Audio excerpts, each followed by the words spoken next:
in the stories we tell. If you liked the story, don't forget to like, comment, and subscribe to support the channel. That day, my husband brought home a young woman. She used the entire steps as her betrothal gift, willing to become his concubine. My husband, heartbroken, said she had suffered many grievances. Their love moved everyone. After I offered to leave, my husband knelt in the snow, begging me painfully, saying I was unmoved. My son returned with tears streaming down his face. He was so cold his whole body was frozen, his lips pale, intermittently calling for the father he always talked about. My husband, the man he longed for day and night, had promised to practice swords with him, but in the end, left him standing alone in the cold martial arts courtyard for the entire afternoon. My husband had instead gone with that young woman to a tea house to listen to storytellers. My son asked, "Father doesn't want me anymore, does he?" He looked at me with tear-filled eyes, lying in my arms, and said disappointedly, "Father is going to marry a new lady, and he will have a new child." A servant pushed the brazier closer to us. I placed his cold feet on my stomach to warm them, then held his small hands in mine. I didn't know how to answer his question. My husband is the great general of the Great Zhou dynasty. He is brave, skilled in warfare, and possesses a refined and handsome appearance. The Tuju army calls him the Silent Destroyer. He courageously defeated the enemy, resolving the Tuju army problem that had plagued the Great Zhou for 10 years. He fulfilled the promise he made when we were studying under the same master as teenagers. I waited for his triumphant return so he could lift my hand and we could enjoy this peaceful and prosperous age together. I just never expected that he would bring back another woman. She has a special status, she is a princess of Mongolia. In the final battle, the forces of the Great Zhou and Mongolia joined forces to surround and defeat the main Tuju army. The person with the greatest merit behind that strategy was this very woman my husband brought back. She not only risked her life to enter the Great Zhou barracks alone, but she also used her wisdom to persuade my husband, Valerius Xiao, to implement that plan. Furthermore, at the height of the great battle, she and Valerius Xiao broke through more than half of the Tuju army and beheaded the Tuju king right on the battlefield. Of course, I was not present to witness that soul-stirring battle, but by now the entire city knows the story. I think it would be difficult not to know. The noble ladies in the capital, naturally, love to hear stories of heroes and beauties, a love so profound it moves the heavens. It just so happened that some laundress's son was a soldier in that battle. People say he witnessed it firsthand after General Xiao personally beheaded the Tuju king. He jubilantly embraced the heroic Princess Xiaozhou beside him. Hearing this news from a servant, the noble lady recounting the story couldn't hide her excitement. "Oh, if I were General Xiao, with such a beautiful, wise, and brave beauty by my side, I wouldn't be able to resist giving her a kiss right then and there." It is said that at that moment, the terrified Tuju soldiers fled in disarray, while the armies of the Great Zhou and Mongolia looked up at the two figures on the high platform, shouting the names of General Xiao and Princess Xiaozhou, their cheers echoing across the heavens. Just thinking about it stirs the heart. It truly was a magnificent scene of a hero and a beauty. Princess Xiaozhou genuinely has the air of Hua Milan going to war. This is the heroic dream that so many women, trapped in their deep chambers, can never achieve. As for me, the first wife of General Xiao, I have no voice in their love story. They went to battle, killed the enemy, and saved the people from the chaos of war. How can I, indulging in petty jealousy, concern myself with such small, personal feelings? Another lady sighed. "Oh, it's just a pity that General Xiao is already married. Otherwise, it would be a beautiful love story." That evening, Lenny developed a high fever. That afternoon, the boy had been in the practice yard, stubbornly insisting on waiting for his father to return. When Valerius Xiao took him there, he had dismissed all the servants. Everyone assumed Lenny would be with Valerius, but no one expected the boy to wait stubbornly for the entire afternoon. Lenny is only 5 years old. The high fever made him very uncomfortable, and he kept whimpering. Whenever someone tried to carry him, he would cry even louder. I was afraid he would cry himself hoarse, so I had to carry him myself. A 5-year-old child is very heavy, especially since I also have an injury on my shoulder. Fortunately, the carriage to the clinic was ready. As the main gate opened, I came face to face with Valerius, who Princess Xiaozhou, dressed in Mongolian attire, was leaning half-drunk against his shoulder, still mumbling, "Drink. Drink some more. Brother Valerius, how can the men of your Great Zhou be weaker than us women of the steppes?" Brother Valerius. I used to call him that, too. Valerius's hand was gently supporting her, his face still showing a look of affection that he hadn't had time to hide. In that instant, I felt as if 1,000 needles were piercing my heart. Serafina, what is it? Is Lenny sick? He looked extremely surprised and worried when he saw me. My gaze swept over Princess Xiaozhou. She seemed slightly embarrassed and tried to straighten up, but then slumped drunkenly back onto his shoulder. Valerius quietly explained. She is drunk. I held my son and started to head out. Valerius quickly followed. I will go with you and Lenny. Lenny, who had stopped crying, started wailing again as soon as he saw him. Princess Xiaozhou was helped inside by the servants. In the carriage, Valerius asked, why not call a physician to the house? Why must you go out? While using my hand to lend his head, I patted his back. How long would it take for a physician to arrive at the house?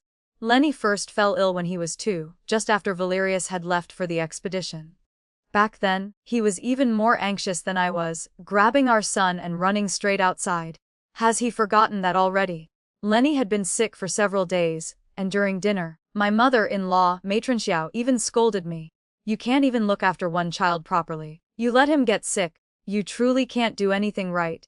How can I compare to the princess she is about to welcome? Ever since Valerius returned triumphantly and had an audience with the emperor alongside Princess Xiaozhou, she had told His Majesty, all women in the world wish to be your concubine. But I already have someone in my heart.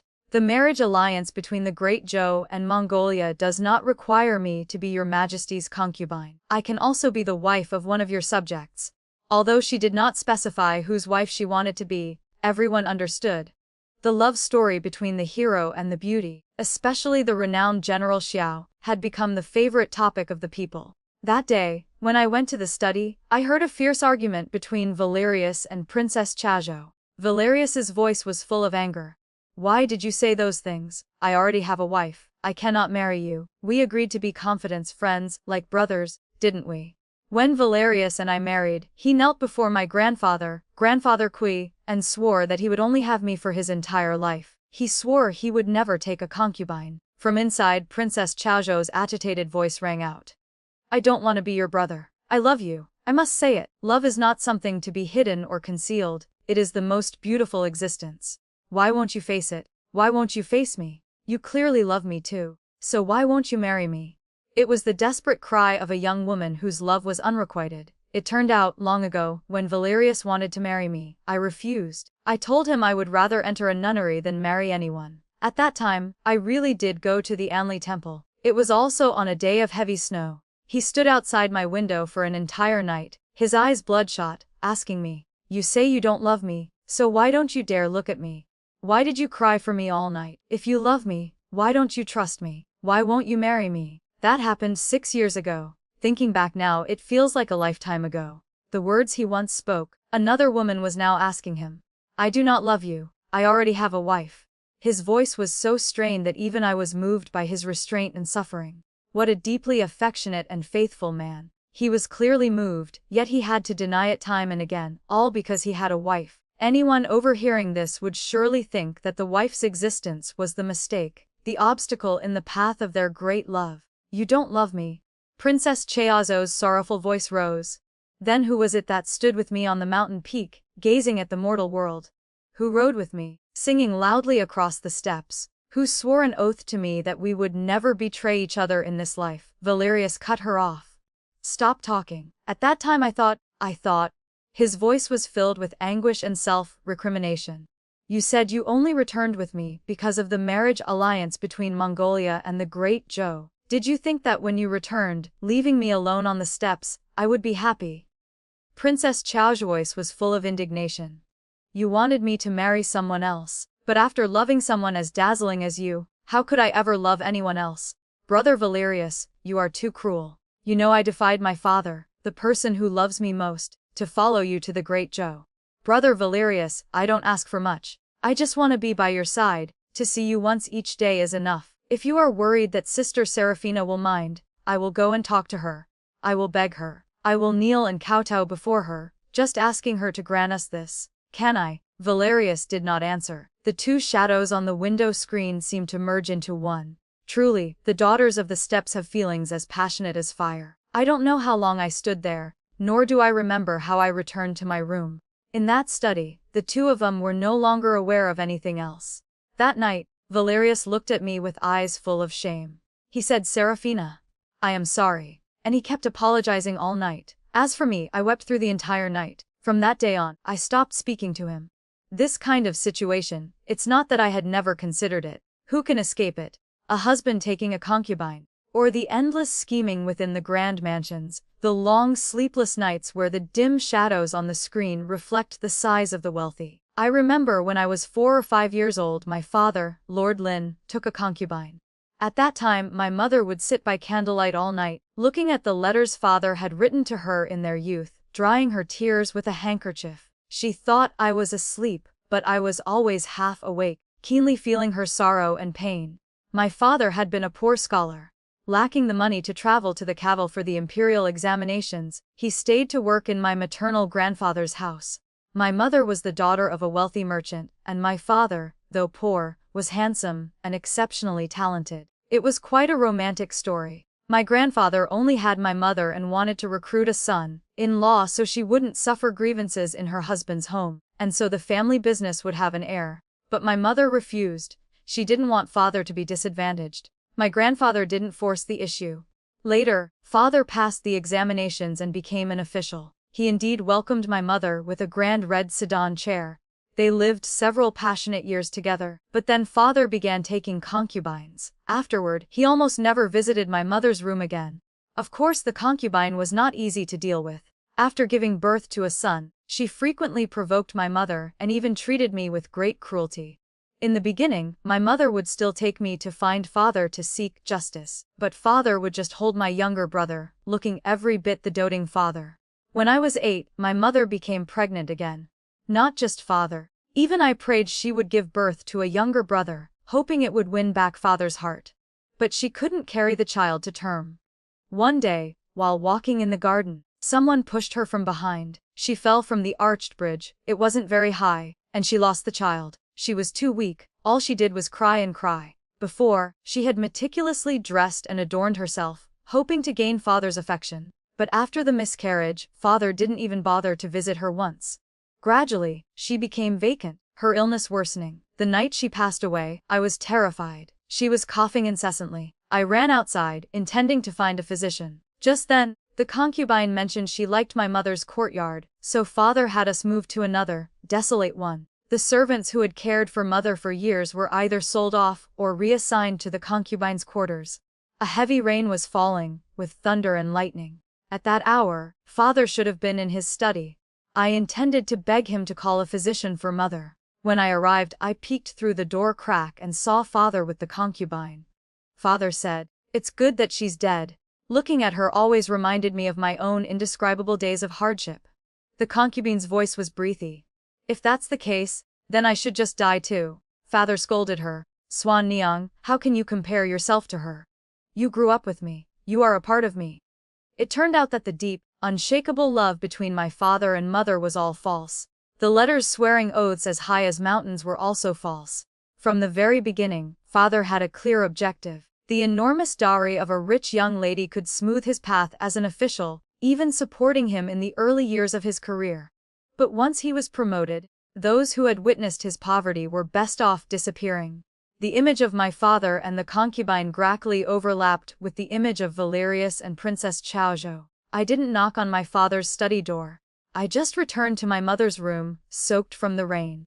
When I got back, she was sitting silently before the bronze mirror. Her face was covered in a thick layer of powder to hide her haggardness. When she was lucid again, she had once sought out father. Hot tears streamed down my cheeks. She smiled and said, "Silly child." Then she stared intently at her reflection in the mirror, murmuring vaguely, "That year, I was just 16. I never imagined this day." She told me to go to sleep, but I knew in my heart she couldn't hold on much longer. Soon after, she closed her eyes and passed away, a tear still lingering at the corner of her eye. After mother died, father breathed a sigh of relief. The concubine was promoted to the status of primary wife. She was father's cousin. The two of them were very affectionate, but that affection didn't last long. Soon, father took even more new concubines. The entire rear courtyard became lively and full of drama. When I was 9, my grandfather, Grandfather Kui, came to the capital. I secretly hid in a chest and followed him back to Hangzhou, escaping the suffocating atmosphere of that high, gated compound. My grandfather doted on me, treating me like a son. He even sent me to the Bailu Academy to study. Those years with my grandfather were truly happy, as if he wanted to compensate for all the joy I had lost long ago. He even intended to hand over the family business to me. Back then, I loved reading travelogues and wanted to roam the mountains and rivers. But everything I had despised in my childhood in that grand compound, in the end, was exchanged for just a simple apology.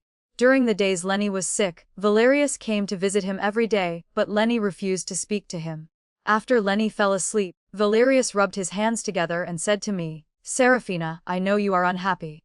But the great Zhou has fought bitterly for 9 years. Now, this marriage between the great Zhou and Mongolia can secure the borders. Princess Chaozhou asks for nothing more than a small courtyard in the residence. I swear, you will always be the most important person in my heart. Can you accept this? Since when did I need to compare my position in his heart with someone else?" We met at the Bailu Academy. We sat studying by the same window for 2 years and got into trouble together countless times. He suddenly told me he liked me. At the time, a talented girl was secretly sending him affectionate glances. We even laughed and teased him about it. Back then, I was still disguised as a boy. I was stunned by his boldness. But he just said, "Like is like. I don't care about those other things." At the time I asked him, "What about that other girl?" He looked surprised and asked back, "What does she have to do with us?" I said, "Compared to me, she is more worthy of being your wife." He shook his head very seriously and replied, "I only like you. How can anyone else compare to you? By saying that, you are looking down on my heart." Naturally, I couldn't help but feel moved. We looked at each other and then burst into laughter. We couldn't stop. At that time, I had thought that since he and I had known each other since our youth, and his family was so prominent, and he held ambitions for the world, he was no ordinary man. He was surely someone worth entrusting my entire life to. But thinking back now, I only find it laughable. Perhaps the moment one's heart is moved, wanting to entrust one's life to another, is the moment the entire game is lost. Men of this world are all fickle. He kept saying, "Don't be angry with me anymore. We haven't seen each other for 3 years. I just returned, and you're already sulking. Surely you don't miss me." Miss him? How could I not miss him? At night, I would often take his letters out, reading them again and again. Occasionally, I would look up at the mirror, a clear smile in my eyes and on my lips. In my heart, I was silently glad that I had not followed in my mother's footsteps. Mother had cried in her joy, but as for me, I smiled when I read his letters. I always kept his letters under my pillow, as if he were right there beside me. Ever since giving birth, I've been afraid of the cold, but on the day he returned, I stood in the wind and rain waiting for him for 2 whole shichen, 4 hours. And in the end, all I got was the sight of a radiant, arrogant woman sitting atop his magnificent horse. I waited for the hand he extended toward me, only to see it freeze in mid-air at the sound of her sharp cry. I waited and saw my Lenny abandoned on the practice field, left there until he caught a chill. I asked myself why I had to marry him. Why did I have to endure 3 years of agonizing longing? During these years of marriage, I have faced so many scrutinizing glances from my elders, been criticized by people saying I didn't do this well or that right. But I, too, once wanted to grasp a sword and travel the world. All just because I loved him. Just because during those years I loved him. He wrote letters to me, speaking of his longing. But his heart had already flown to another woman. This feeling is no different from a seemingly delicious banquet, only to discover at the very end that the food is full of filth. It truly makes one sick. After Lenny recovered from his illness, he became quiet and withdrawn. I worried he would walk the same path as my own childhood, so I could only give him even more love and attention. He was sent to study with a tutor, Prince Julian Zhu. Having rested for only a few days, he had to report to the princely manor.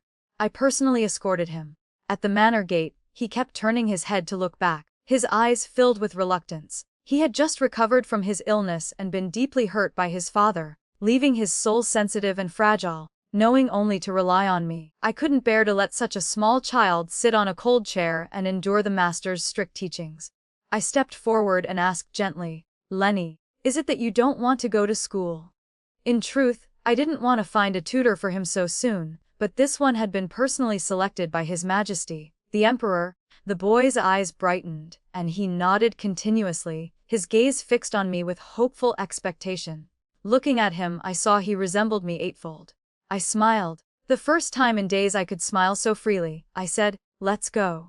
Mother will take you to skip school." Lenny immediately latched onto my hand. My heart suddenly surged with emotion, and my eyes grew red. His small hand was so warm, his entire heart depended on me. He too longed for his father's love. Yet that man could abandon him in a cold practice yard to chase the shadow of his lover. I suppressed the emotions in my heart, straightened my back, and said to the steward of the princely manor who was walking over, "Lenny was coughing incessantly in the carriage just now. I'm afraid he might pass his illness to Prince Julian. We request 1 day of leave today. Please convey this to His Highness." The steward showed a look of surprise, but I had no intention of lingering.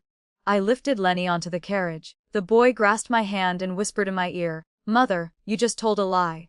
His voice was soft and warm, which warmed my heart as well. I had intended to take him to the most famous restaurant in the city for a meal, as he loved the lion's head meatballs there.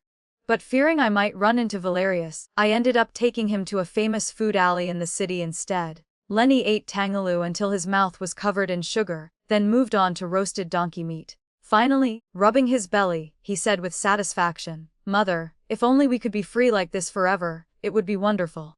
I then took him to a bookstore to buy books. Lenny, influenced by me, very much enjoys reading legends and travelogues about mountains and rivers. We chose 2 books and then found a tea house in the city, selecting a quiet private room. My maid, Caillou, and the driver, Wang Da, sat outside drinking tea, while Lenny and I lay in the room near the window, each tucked into a corner under a blanket. A small table filled with various snacks sat in the middle of the room. I read to him, and before long, he had burrowed into my blanket, leaning obediently into my arms. By the time I finished reading 1 page, Lenny had fallen fast asleep. I gently set the book down. Outside, the weather was cold, and white snow continued to fall. That evening, I took Lenny to a small noodle shop that served delicious Xianxia noodles. Perhaps because he felt at ease being outside, he ate with great appetite and looked very happy.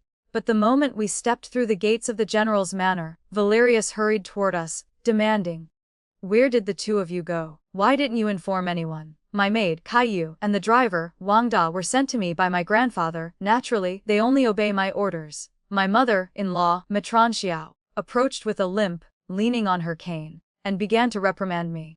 "Serafina, it is one thing for you to be angry with Valerius, but how could you just take the child and leave? What if something had happened? In this city, which household doesn't have 3 wives and 4 concubines? Only you are so narrow-minded as to fuss over it. Princess Xiaozhou, a dignified princess, does not even object to being a concubine, yet you constantly maintain that cold expression. You really don't know what's good for you. Valerius has already treated you with utmost devotion. When you were pregnant, he didn't even accept a single serving maid. What more could you possibly want?" Valerius quickly tried to stop her. "Mother, please say no more." He glanced at me cautiously and whispered, "Next time, please don't make the family worry." Princess Xiaozhou stepped up from behind my mother-in-law and said, "Sister, if you do not want me to enter this house, I can live outside. I do not need any title or status. I only wish to be by Valerius's side." Valerius looked at her with eyes full of affection, clearly very moved. I said nothing, only staring silently at the pastries before me. They were all my favorites. "You truly understand me best, brother Valerius." Lenny buried his head into my neck. Very quickly, his hot tears soaked the shoulder of my robes. I silently patted his back. Because I remained silent, the atmosphere in the carriage grew quiet. Every so often, Princess Xiaozhou would playfully kick Valerius's foot. When we arrived at the plum blossom garden, the manager led us into a private courtyard. Inside the room, the brazier was burning brightly.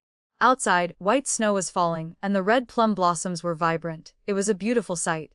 Valerius looked at the scenery and sighed. "Serafina, do you still remember that year at Bailu Academy, when we snuck up the mountain to see the plum blossoms?" "Of course I remember. Back then, I was mischievous and insisted on going out during a heavy snowstorm. The other students would rather stay in their rooms, drinking warm wine and eating roasted meat, unwilling to go out and suffer. Only Valerius grabbed a cloak, smiled freely, and went with me. As a result, we were trapped on the mountain overnight. He took off his own cloak and held me in his arms inside a cave. We didn't make it down until the next morning. That time, he fell gravely ill. I cried, heartbroken, afraid he would pass away just like my mother did. When I was feeding him his medicine, he complained that it was bitter. I don't know why, but I tasted a sip myself. He then said it wasn't bitter anymore. He said that if it was bitter, we would endure it together. From then on, whenever one of us was sick, the other would bring the medicine and take the first sip. Don't cry, mother. Lenny gently used his hand to wipe away my tears, his eyes filled with distress. Valerius stood in front of me, looking at me with his own eyes glistening with tears. Outside, Princess Chao was building a snowman, loudly calling for Valerius to come out and play, but he did not respond. Valerius said to me, Serafina, for the sake of our sweet memories, please forgive me. I promise Princess Chao will be the last one. Alright, I was also forced into this. I said to Lenny, go and play with Miss Caillou for a little while. Lenny was very perceptive and immediately ran to Caillou's side. Caillou and Wang Da were sitting by a fire, warming themselves. Valerius wanted to take my hand, but I clearly showed my disgust. I could only sigh and dismiss it all. He lowered his voice, pleading, don't be angry anymore, please. He admitted, I know I am at fault, I have wronged you, but what has happened has happened. Your anger only makes Lenny see it. Doesn't that just push him further away from me? He thought Lenny was only disrespectful to him because I had instigated it. I didn't want to argue the point. I just said calmly, give me the Xushu, letter of divorce. He was stunned, his eyes wide with disbelief. Deep within his gaze was an unconcealable fear. I looked directly at him, without hesitation, emphasizing every word. Give me the letter of divorce. His tears suddenly fell, his voice trembling. Serafina, don't say such angry words, please. How could I divorce you? We promised to be together for a lifetime. I truly love you, Serafina. Don't say these things anymore. I replied.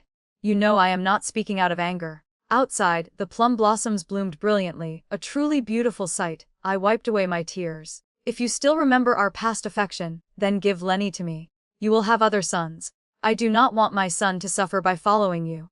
Valerius's face turned deathly pale. His body swayed, and his lips trembled, unable to form words. Perhaps he never thought I would be this decisive. After marrying him, I had changed a great deal. I used to love sleeping in, but ever since becoming a daughter-in-law in his house, I had to wake up early every day to pay respects to my mother-in-law. I used to love riding horses everywhere, but after returning to the general's manor, I was trapped, forced to listen to my mother-in-law and sisters-in-law scheme against each other every day. One day, I heard Princess Chaozhou say to him coquettishly, the women in this house only know how to scheme against one another. The hidden maneuvers in the rear courtyard are endless. I don't want to join that fight. I want to go to the battlefield and kill the enemy, not be content to live in such a small, confined space. I heard him reply, you are free, spirited, their vision is limited, so why must they fight over such things? Indeed, my vision was limited. I was naive to think I wouldn't walk my mother's path. Who can I blame but myself? The bloody lesson was right in front of me, yet I still didn't awaken. But regardless, I still have Lenny. Giving birth to him is the only thing in this life I do not regret. Outside, Princess Chaozhou was still calling for him, but he just coldly slammed the window shut. The noise outside abruptly ceased. Valerius gripped my shoulders tightly. His voice trembled. I do not permit it. I do not agree. Serafina, you must not leave. For all these years, I have survived only on the memory of you and our son. I risked my life, charging into battle, not just for my ideals of serving the country, but also because I wanted you and our son to be admired by the world. I will not allow you to leave. But in the tragic love story between him and Princess Chaozhou, I had become the biggest joke. I asked him, if she had not followed you back, did you intend to hide it from me for the rest of your life? Or did you think that what happened out there with you would never be known by anyone, so you had no need to restrain yourself? I asked quietly. If Princess Chaozhou had not returned, perhaps I would never have known the truth. I would never have realized your betrayal. And you would certainly have continued to play the part of the good husband and the model father, only occasionally, inadvertently, recalling that wild girl from the steppes. He stammered, explaining, I'm sorry. At first, I truly only saw her as a confidant, but it was she who led me astray. There was one time, I missed you too much, and it just happened. Perhaps the first time was a mistake of circumstance, but the many times after were because my emotions swept me away. I watched him silently, In my heart, I thought, when I decided to marry him, I had already prepared for the worst-case scenario. I just never expected it to arrive so quickly. He trembled and asked, "Can you truly not forgive me?" "Serafina, listen to me. If you take the Xiaoshu, what will happen to Lenny? You love him the most. Do you have the heart to let the world laugh at him and sneer that his mother was abandoned?" Of course, I could not bear that. Lenny is a child who always thinks of me. In the winter, when my hands are cold, he will place them on his small stomach and say gently, "Master said that mother's body was originally very healthy, but only after giving birth to me did she become afraid of the cold. In the winter, I will warm mother, and then mother won't be cold anymore." But I am even more unwilling to let him grow up in an environment where he must fight even for his father's affection. In this world, many things can be fought for: fame, fortune, military merit. All these can be contended for. Only love cannot. I do not want Lenny, at such a young age, to have to watch this, to grow up amidst countless disappointments. He deserves a happy childhood. Therefore, I decided I would take him away. I calmly said, "Princess Xiaozhou wishes to enter this house. It is impossible for her to have the status of a Zengqi, main wife. Mongolia would not accept it, and outsiders would gossip." He interrupted me. "His Majesty has already decreed that I may take her as a pinky, an equal wife." I froze, and then let out a bitter laugh. I had thought too much. How could I not have guessed this? He looked at me nervously. "You won't leave now, will you?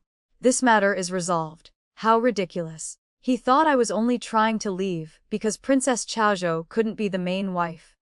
The anger in my heart could not be quelled. I thought of my mother. Perhaps her body was weak after the miscarriage, but the thing that truly made her pass away so young was those years of accumulated sorrow. In the end, she died of suppressed grief. He continued, "If you insist on leaving, I will not let Lenny go with you. The Xiao family will absolutely not allow its grandson to be raised outside." A trace of madness flashed in his eyes. "Even if you hate me, I will keep you by my side. Serafina, I truly love you." I gave him one look, thinking to myself, I know that trying to take Lenny away will not be easy. On the road back to the city, we were attacked. Dozens of men dressed in black, all highly skilled in martial arts, with every strike aimed to kill. Wang Da rushed out to shield me and Caillou. I held Lenny tightly, my hand gripping a sword. The men in black drew closer. Wang Da quickly rushed into battle with them. I tried to use my sword to fend off the assassins. Valerius saw we were in danger and started to run toward us, but Princess Xiaozhou was struck by a blade. She cried out and Valerius immediately dashed to her side. I froze for a moment, remembering the time before, when we were helping the emperor seize the throne. We were also being pursued then. At that time, he had disregarded his own life to block a sword for me. Now, we were husband and wife, and we even had a child. Yet he disregarded our danger and rushed to save another woman. A man in black swung his sword, striking my left shoulder right on my old wound. The sharp pain made me tremble uncontrollably. In the next instant, a long sword flew from seemingly nowhere and pierced the assassin's heart. A figure rushed in front of us. It was Lenny's master, Prince Julian. "Master, save mother." Lenny's terrified voice rang out. Prince Julian had brought a large contingent of guards. Very quickly, the men in black were defeated and forced to scatter and flee. Before I fainted, I heard Lenny's voice, hoarse from screaming. My last conscious thought was the feeling of falling into someone's arms. Valerius was running anxiously toward me. Behind him, Princess Xiaozhou was smirking coldly at me. When I awoke, I found myself in an unfamiliar room. The brazier was burning hotly, and warmth filled the air. To my right, Lenny was lying asleep, the traces of tears still visible on his face. Clearly, he had cried himself into exhaustion. "You are awake." A warm and gentle voice sounded. It was Prince Julian. "Your Highness, why am I here?" I asked. "You were injured and lost a great deal of blood. The blow landed on your old wound, so I brought you back here," he said, setting down the book in his hand. His long, slender fingers lifted a bowl of medicine. "It is fortunate you have awakened. If you hadn't, I truly would not have known what to do." He helped me sit up, letting me lean against the headboard. Lenny also woke up. He rubbed his eyes and looked at me with worry. I smiled. "Mother is fine, don't worry." Lenny nodded obediently. I intended to take the medicine bowl myself, but Prince Julian gently avoided my hand. He said firmly, "You are injured. There is no need for such ceremony. It is best not to aggravate the wound." "Thank you, Your Highness," I said. After I finished the medicine, Prince Julian left. I turned to ask Lenny, "Why did we come here?" Lenny replied in an innocent voice, It was Master who saved us. I begged Master to bring us to the princely manor. Mother, I was afraid that if we returned to the general's manor, they would continue to harm us. It is safer here with Master. I said nothing more. I had to admit that the guards had arrived just in time, and my injury was only minor, so I no longer had the will to continue fighting. Although the wound was not too deep, I had lost a significant amount of blood, which left me delirious for days. The next morning, I heard the sound of arguing outside. Valerius was saying, "Your Highness, Seraphina is my wife. What is your intention in keeping her in your manor? Even if you are a prince, if you push this too far, do not blame me for daring to commit an offense against a superior." Prince Julian's voice remained measured, his expression unchanged. "General, you are truly a romantic. How is it that having Princess Xiaozhou in your home is still not enough to satisfy you?" Lenny, beside me, pleaded with teary eyes. "Mother, I want to stay at the princely manor with Master. I don't want to go back to the general's manor anymore." Hearing him say this, my heart ached slightly, but I couldn't help but chuckle. When Lenny was just 3 years old, he had begun studying under Prince Julian. At that time, he would cry every single day he went to the manor. Wang Da had to accompany him constantly, while I would wait at a nearby tea house. After 10 days, he began to happily attend his lessons, spending all day talking only about how well Master treated him. At the end of each day, he would even sigh and whisper, "If only Master were my father, that would be great." Prince Julian had never taken a wife, nor did he have any concubines. Ever since he accepted Lenny as his disciple, I had worried that one day, desiring an heir, he might formally adopt Lenny. Lenny is truly lovable, intelligent, and clever, so in the princely manor, he was treated with the importance of a second young master. Back at the general's manor, he was never happy. Every time he met his grandmother's matron Xiao and uncles, he was always being compared to his cousins and was constantly scolded for being too playful. When I was being reprimanded by my mother-in-law, he would cry even more heartbrokenly than I did, unable to bear seeing me shed tears. Lenny held my face and said seriously, "Mother, let's you and I stay here at the princely manor. Master doesn't care if we wake up early or late, he doesn't scold us for not knowing etiquette, and he certainly doesn't punish us by making us stand under the hot sun. Grandfather, Q has already bought us a residence in the capital. Let's wait a few more days, and Mother can take me to live there. We won't go anywhere else, we will just live in our own house." I took his hand and asked gently, "Will you come with Mother? Just the two of us. When spring comes, we will go south to Jiangnan to find your great-grandfather. Would you like that?" I asked softly. Lenny cheered with excitement, "I want to." But immediately afterward, he hesitated and asked, What about Master?" The memory of Valerius had long since faded in his mind. Over the past few years, the person he saw most often was Prince Julian. If I hadn't constantly mentioned his father, Lenny would likely never have looked forward to the fatherly love that disappointed him time and time again. In reality, the respect and affection he held for Prince Julian in his heart were far greater than what he felt for Valerius. I reassured him, "Once we are settled there, you can come back to visit Master." Though I said that, I wasn't certain.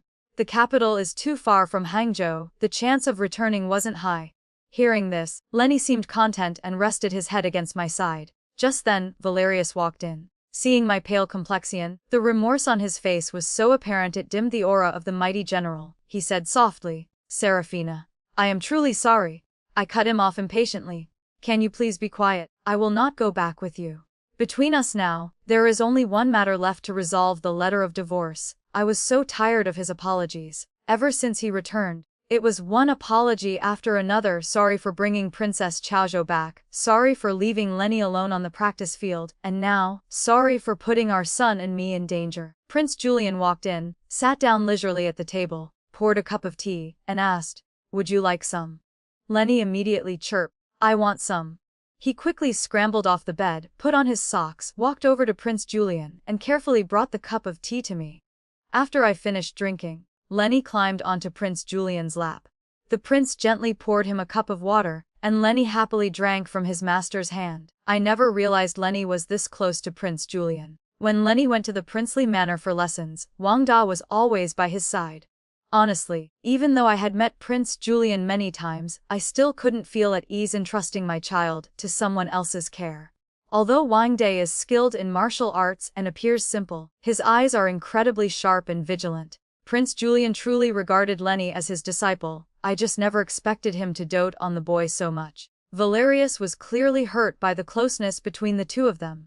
If this had been in the past, I would certainly have felt sorry for him. He had defended the border for 3 long years, only to return and find his own son closer to an outsider. It must have pained him. I would also have advised Lenny that his father loved and cared for him very much.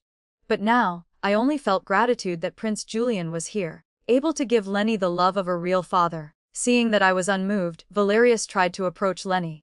Son, come to father. Father will take you home. But Lenny just hugged Prince Julian's neck tightly and said, Master, I want to stay at the princely manor. I am never going back to the general's manor. I don't want to see mother unhappy every day, and I don't want to see that wicked woman every day. It makes me sick. I frowned slightly, wondering how Lenny could say such things. Even if Princess Xiaojia was malicious, Lenny is only 5. How could he understand that? Valerius stood there, pale and awkward. Prince Julian then spoke. General, this prince, out of respect for your contributions to the court, will overlook your unauthorized entry into my manor this time. However, the person you wish to take does not want to go with you. In that case, this prince cannot simply stand by and watch. Valerius's voice turned cold. I do not understand. I wish to take my wife and son home. Why is your highness interfering in my private affairs? Prince Julian laughed coldly. If this prince had not intervened and followed Lenny to the plum garden, would he still be alive and standing here now? General, you have already embraced your beauty from the steps. What need is there to feign deep affection in front of them? My heart clenched upon hearing those words. If something had truly happened to Lenny, I would have suffered more than death itself. And if I had died, leaving him alone in the general's manor, I fear his life would hardly be spared. It was just like when my mother passed away. Because I was a daughter, I wouldn't compete for the inheritance with the concubine's son. They only needed to marry me off to maintain family ties. Therefore, although I was often treated harshly, I never had to fear for my life. But Lenny, he is the Xianxia first son of the main wife. If something truly happened to me, how could Valerius's future wife ever allow him to survive? Prince Julian continued. Besides, this prince is no outsider. This prince is Lenny's master. The ancient said, a teacher for a day is a father for a lifetime. Ever since the general returned, Lenny has been sad and anxious every day he comes to the manor for his studies. This prince already sees Lenny as a son. How could I ignore his plight? Lenny was luckier than I was. If I were to die unexpectedly, my son would still have the princely manor as his support. My heart warmed, and I looked at Prince Julian with deep gratitude. Valerius, dejected, turned to leave. Before he left, he said, Serafina, wait until your anger has passed. I will come to bring you and Lenny home. But the general's manor had long ceased to be my home. I resolved never to return and live a life like my mother's, imprisoning myself for an unstable love. And I would never let Lenny grow up in such filth and sin. That afternoon, my father, Lord Lin, came to the princely manor. He had risen to the rank of minister, with a house full of children and grandchildren, utterly satisfied. My mother, meanwhile, her body had likely already rotted away beneath the earth. My father tried to suppress his anger and questioned me. You are a married woman. You have no business with the princely manor. Why are you here? If outsiders learn of this, will it not bring shame upon both the general's manor and the minister's manor? People will say you are a child who was born but not taught. This was my father, always scolding me for not understanding, for causing him trouble. He only cared that this would damage his reputation. Years ago, when I fled to my grandfather's home, I told Grandfather Kui about the pain my mother had endured before her death. At the time, he said nothing. But after I left the room, I saw him clutching my grandmother's memorial tablet, weeping bitterly. Afterward, my grandfather brought several dozen men and stormed to my father's house, demanding he return my mother's entire dowry. Although my father was a high official in the court, faced with my grandfather's wrath, he had to concede. My father, despite living lavishly, was very reluctant. Perhaps because he had once experienced extreme poverty, he had developed a strong rebellious mentality. Everything luxurious in his manor was based on my mother's dowry. My grandfather was the wealthiest man in the land, and my mother was his only daughter. He sent her vast amounts of wealth every year, yet my mother was not close to him. At that time, my father, for the sake of his reputation, was forced to return all the assets of my mother's that he had spent. It's unclear where he found the money compensate for what was missing. He felt only hatred for my mother, for me, and for my grandfather, not a shred of affection. I said flatly, if my Lord Minister is dissatisfied, please feel free to announce to the world that you have severed all father-daughter ties with me. My father, furious, raised his hand to strike me, but I was faster. I pressed a knife to his throat. My voice was icy. Do you think I will let you beat me as you did my mother? I am not someone who endures so easily. My father looked at me as if he didn't recognize me. His face turned pale with rage. You are truly unfilial. The sharp blade nicked his skin, and blood began to trickle out. I said, you drove my mother to her death. That I have not sought revenge against you is already a kindness. He roared, wicked child, you will certainly face retribution. I gave a faint smile. You, a man who favored his concubine and destroyed his wife, ungrateful and treacherous, have never been punished. So what do I have to fear? Father, you taught me one thing: good people do not meet good ends, but wicked people can live for 100 years. I once hated the blood of yours that flows in my veins, but now, I am somewhat grateful. Because of you, I will never be as foolish as my mother. After recovering for a few more days at the princely manor, I planned to move into the residence my grandfather had prepared for me. During a meal, Prince Julian listened to my plan, remaining silent for a moment before speaking. The assassin from that day have not all been captured. I fear that you and Lenny, being vulnerable, could easily become targets again. The princely manor is heavily guarded and has many experts. It is better that you stay here. Wait until the culprits are caught, and then we can discuss it. Lenny quickly chimed in. That's right, mother. If we stay here, I won't have to take a carriage to see Master every day, and I can even learn martial arts from him. I suspected that Valerius had never expected me to be this resolute. He came to the princely manor every day, begging me to return. Hearing that he had arrived again today, Lenny stopped writing, tilted his head to look at me, and asked, Mother, what is your decision? If father truly admits his mistake and doesn't marry that Mongolian woman, what will mother do? I immediately posed a question back to him. What do you think we should do? Ink from his small brush dripped onto the swan paper. His little face wrinkled up as he mumbled, It's smudged. Master won't accept this paper anymore. Lenny had to start writing all over again. Although Prince Julian assigned much homework, he demanded serious effort. If Lenny failed, he would get his palms wrapped. But if he wrote beautifully, Prince Julian would grant him a small request, like carrying him as they leaped across the rooftops or allowing him to keep a rabbit. A few days later, my mother-in-law, Matron Xiao, also came to the princely manor. Clearly, my prolonged stay in another man's residence had made her worry about public opinion, fearing the Xiao family would lose face, so she had come personally. Accompanying her was Princess Xiaozhou. In the past, I had always been patient, bowing my head and maintaining etiquette, acting as the model daughter-in-law in everyone's eyes. But now, I had decided not to return. Why should I care about what the world said? Reputation is something that, when you value it, brings countless benefits, but it is also a shackle that suffocates you, forcing you to wear layer upon layer of false masks.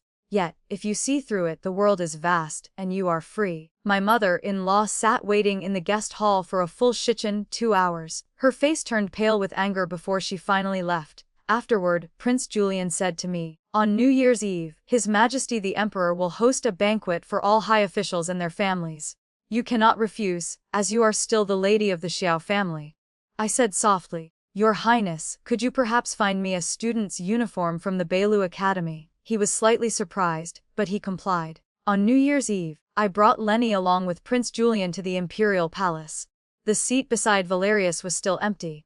Princess Xiaozhou was seated in the area for foreign envoys. Prince Julian carried Lenny, while I, disguised as a man, followed closely beside him. Throughout the city, many banquets were being held for families and clans, and the celebrations were extremely lively. Although I was in men's attire, many people recognized me. Their eyes met, full of hidden meaning, waiting for the banquet to end so they could discuss this grand drama. The wife of General Xiao, disregarding propriety, dressed as a man and associated with a prince. To them, this was surely a fascinating story amid their otherwise peaceful days. I didn't care. People's lives were too boring. Giving them something new to talk about could be considered my contribution to their entertainment. My father's Lord Lin's face was ashen. Obviously, he believed I had sullied the family's reputation. For all these years, for the sake of appearances, he had visited his in-laws every new year. Now, everything was exposed. In truth, it was a relief. I no longer needed to waste my time going there either. As soon as Valerius saw Lenny and me, he quickly stood up and rushed over, stretching out his arms to take Lenny from Prince Julian.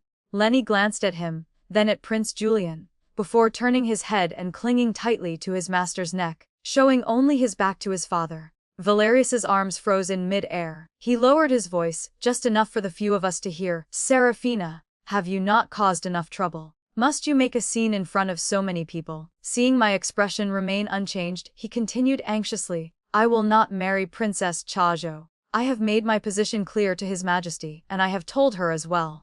Princess Xianxia has already left the general's manor. Stop this nonsense and come home with me. I promise I will never touch another woman. He spoke with great sincerity. I lifted my head and glanced toward Princess Xianxia. Despite her meticulous makeup, she could not hide her haggard appearance. At that moment, she was staring at me with resentment, then her lips curled into a cold sneer, her eyes filled with hostility. I was startled and unconsciously leaned closer to Prince Julian. Perhaps sensing my emotion, he silently shielded me from view and held Lenny tighter. Your Highness, let us go, I whispered. Prince Julian glanced at Valerius for a moment, then led me back to our seats. I followed behind him. Valerius grabbed my hand, his eyes filled with anguish. Valerius lowered his voice, pleading earnestly, please, don't cause any more trouble, can you? Unconsciously, a wave of bitterness washed over me. Years ago, when I had stubbornly refused to marry him, he had also pleaded with me in such pain. At that time, I was just a 15-year-old girl. Seeing him like that, my heart ached with sympathy and self-blame, and I believed wholeheartedly that he was deeply in love with me. Now, times have changed, and I was seeing that same expression on his face once again. I restrained my voice and calmly asked, if you do not marry Princess Xianxia, what will become of the alliance between the two nations? A flicker of hope seemed to light up his eyes. He answered quickly, His Majesty paid no mind to Princess Xiaoxia's words that day. An alliance with a different princess from that country will be more suitable. I looked at him, astonished. Princess Xiaoxia had been intimate with him, yet they would still dare to present her to the palace. He subtly avoided my gaze. I understood. It wouldn't matter if Princess Xiaoxia had only been with another man. Even if she had been married and borne children, the emperor would not care, let alone the fact that no one would dare spread rumors about her and Valerius across the land. He hesitated, then continued, even if His Majesty does not wish to marry her, there are still many other princes. An alliance with any of them will suffice. So, he knew perfectly well that it didn't matter who the great general Valerius formed an alliance with. Princess Xiaoxia's bold declaration in court could simply be forgotten, treated as if it never happened. He didn't need to both kill enemies on the battlefield and sacrifice his body for the sake of the country. My heart ached. I shook my head, finding his naivety laughable. Then I asked, and you? Didn't you once love her to distraction? Why the sudden change of heart now? Even though I didn't want to ask, the words slipped out. He opened his mouth, wanting to say something, but then sighed. If I said I was just looking for a new thrill, would you believe me and forgive me? I looked at him. The snow was still falling, and the cold breath in the air was palpable. I replied, if it were not for the general and the princess joining forces to slay the enemy, the army would still be fighting bitterly on the frontier. I am just a woman living in leisure in a comfortable mansion. How could I dare to blame the general so much? He frowned at my distant form of address, but quickly let out a sigh of relief, seeming to want to take my hand. I immediately pulled away, causing him to freeze for a moment. Valerius said softly, Serafina, I have been guarding the border for 3 years, killing countless people. Regardless of whether they were friend or foe, it's inevitable that it would affect my temperament. I admit, I was influenced, but I never once thought of separating from you. If I were gravely injured and about to die, you would be the last person I would want to see, my final lingering attachment in this world. He continued, his voice dropping low. I have heard people say that soldiers who face blood and death every day, who must endure hardship guarding the border, carry immense pressure in their hearts, like a caged beast. Once an escape is found, the storm inside is difficult to control. Can you forgive me? His voice was filled with pleading and endless sorrow. Perhaps, as a mother, I should forgive him. After all, life is long, and who doesn't make mistakes? But the young girl who wept all night in the Hanshin temple for him would never forgive. The child who once sat by her mother's bedside, watching her life be slowly destroyed by love, would never forgive him, I replied. Valerius's face seemed to light up. The gloom in his eyes vanished, and the murderous aura he brought back from the battlefield instantly softened, like a cool breeze after a spring rain. Lenny looked at me with wide, round eyes, while Prince Julian frowned slightly, as if trying to suppress something. Right at that moment, the resounding voice of the chief eunuch rang out, "His Majesty the Emperor arrives."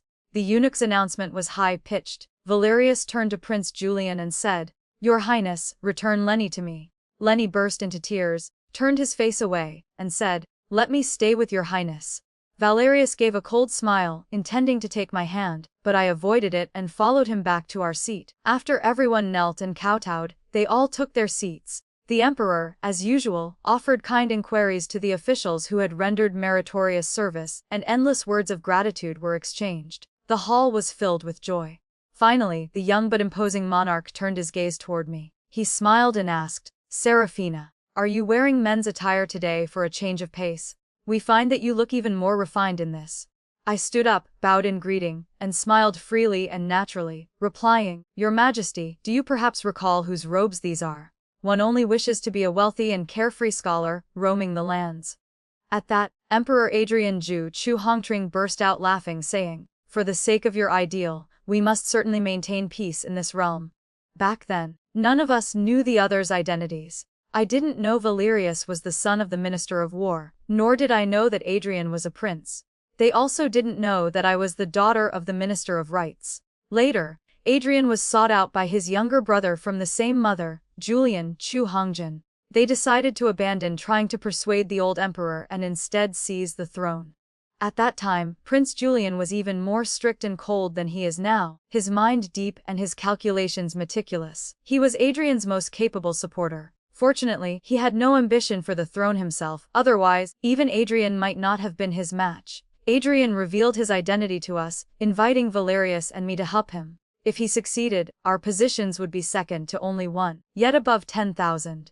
When he learned that my grandfather was Clujinian, Adrian's eyes lit up like those of a starving wolf. The man who was usually the calmest and most indifferent actually revealed a sliver of excitement. At the time we were worried about funds, only to find such a great treasury right beside us. Because of that comment, I glared at him every time I saw him. My grandfather had only me as his grandchild. Moreover, his purpose in sending me to the Bailu Academy was surely in hopes that I would befriend nobility. In the 2 years that Adrian and Julian were plotting, my grandfather continuously provided them with his full support. Today I wore this uniform for a reason. I said, "General Xiao has charged the battlefield and achieved great merit for the nation. Princess Chaozhou, though a woman is no less than any hero. She and the general have formed a bond. Their union is deep, and it also benefits the alliance between the Great Zhou and Mongolia. I, though just a woman, cannot lead armies, but I also wish to share your Majesty's burdens and pray for the people's peace. Therefore, I am willing to withdraw into seclusion, taking Lenny with me." Silence. General Xiao suddenly cut me off. He knelt beside me, facing the emperor, and pleaded, "Your Majesty, my wife is still unwell from a cold and is not fully recovered. I request permission to escort her back to rest. I hope your Majesty will forgive this." After speaking, the general tried to pull me away. I looked straight into his eyes, my every word clear. "I told you, if I want to leave you, I will definitely leave." His long eyes narrowed in an instant, as if struck by a needle. His hand trembled. Everyone was stunned by this sudden turn of events. General Xiao used his strength to pull me out of the main hall. A eunuch led us to a small side hall, served 2 cups of tea, and said quietly, "General, Madam, if you have matters to discuss, you may do so here." Before silently retreating, General Xiao looked at me and asked, "Why must you make such a scene? Why couldn't you restrain yourself in front of His Majesty? Didn't you already say you would forgive me?" His eyes were bloodshot. It was clear he hadn't been resting. "Please, stop causing trouble. I truly regret what I did. Can you please come home with me?" I pushed him away, my face impassive. "I don't care what you think. I truly understand the change in your state of mind on the battlefield. The pressure you endured, not everybody can fathom it. I have already forgiven you. General Xiao, you don't need to blame yourself. You have done great things for the people of the Great Zhou. All the citizens of the Great Zhou will be grateful to you. You are a good subject, a great general, but you are not a good husband to me, nor a good father to Lenny.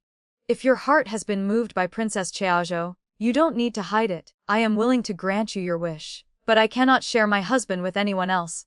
I added, in fact, I should also thank you.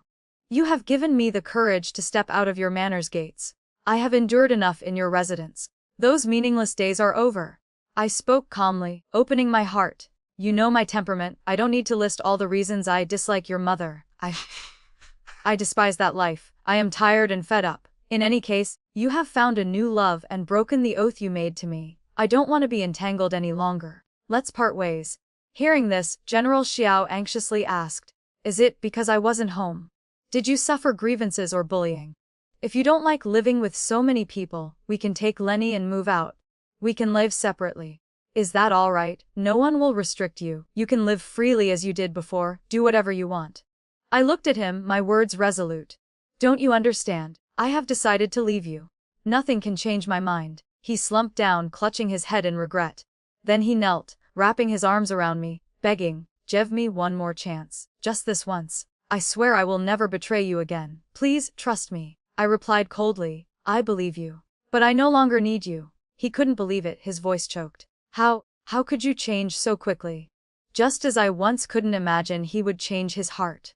Those dark nights on the battlefield, those moments he spent with Princess Xiaozhou, I wonder if his face was distorted by desire. When he returned and was with me, I wonder if his mind ever drifted, longing for another. He clung to a final sliver of hope, asking, what about Lenny?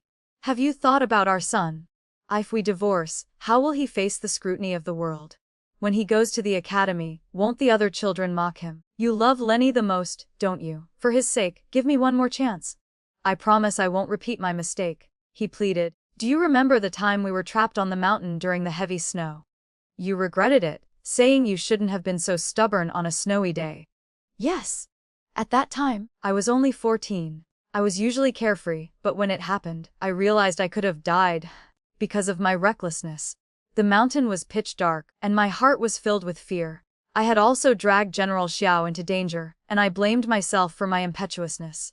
I wept silently beside him, but he didn't scold me at all. Instead, he held me in his arms and gently comforted me. I choked out, if only you were my father or my big brother. General Xiao chuckled softly, my little ancestor, I have no desire to be your father. Just call me Kakas, big brother. He was a year older than me and much more mature. He comforted me gently. In this life, who doesn't make mistakes? Only saints are flawless. As long as one is human, knowing your mistake and correcting it is what matters. Besides, wanting to see plum blossoms on a snowy day is a perfectly normal thing. If we had stayed at the academy, it would have just been another ordinary day. But look, today we have an unforgettable memory. A day we will never forget for the rest of our lives. I gazed at him, dazed. Without realizing it, the moon had risen above the treetops. Its silver light cast upon the white snow, creating a dreamlike, picturesque scene. His handsome face under the moonlight made it impossible for me to look away. I whispered, Brother Valerius. Later, if he made a mistake, I would not scold him. Instead, I would comfort him, always be by his side. But he had sworn he would never betray me. Yet, he was the one who broke the promise first. General Xiao replied wistfully, Serafina, in this world, what couple doesn't go through hardships and storms from their youth before they can walk together until the end? Don't you remember? We once saw that old couple supporting each other on the mountain path. Didn't you admire them? If you leave me now, how can we be together until our hair turns white? Even if you meet someone else later, how can you be sure he won't betray you? Why must you go through that pain a second time? I am not a saint. I, too, have moments of weakness, moments when I lower my guard. In the old days, when we were assisting His Majesty, you and I always relied on each other. You even reminded me of whom to be wary of. Tom.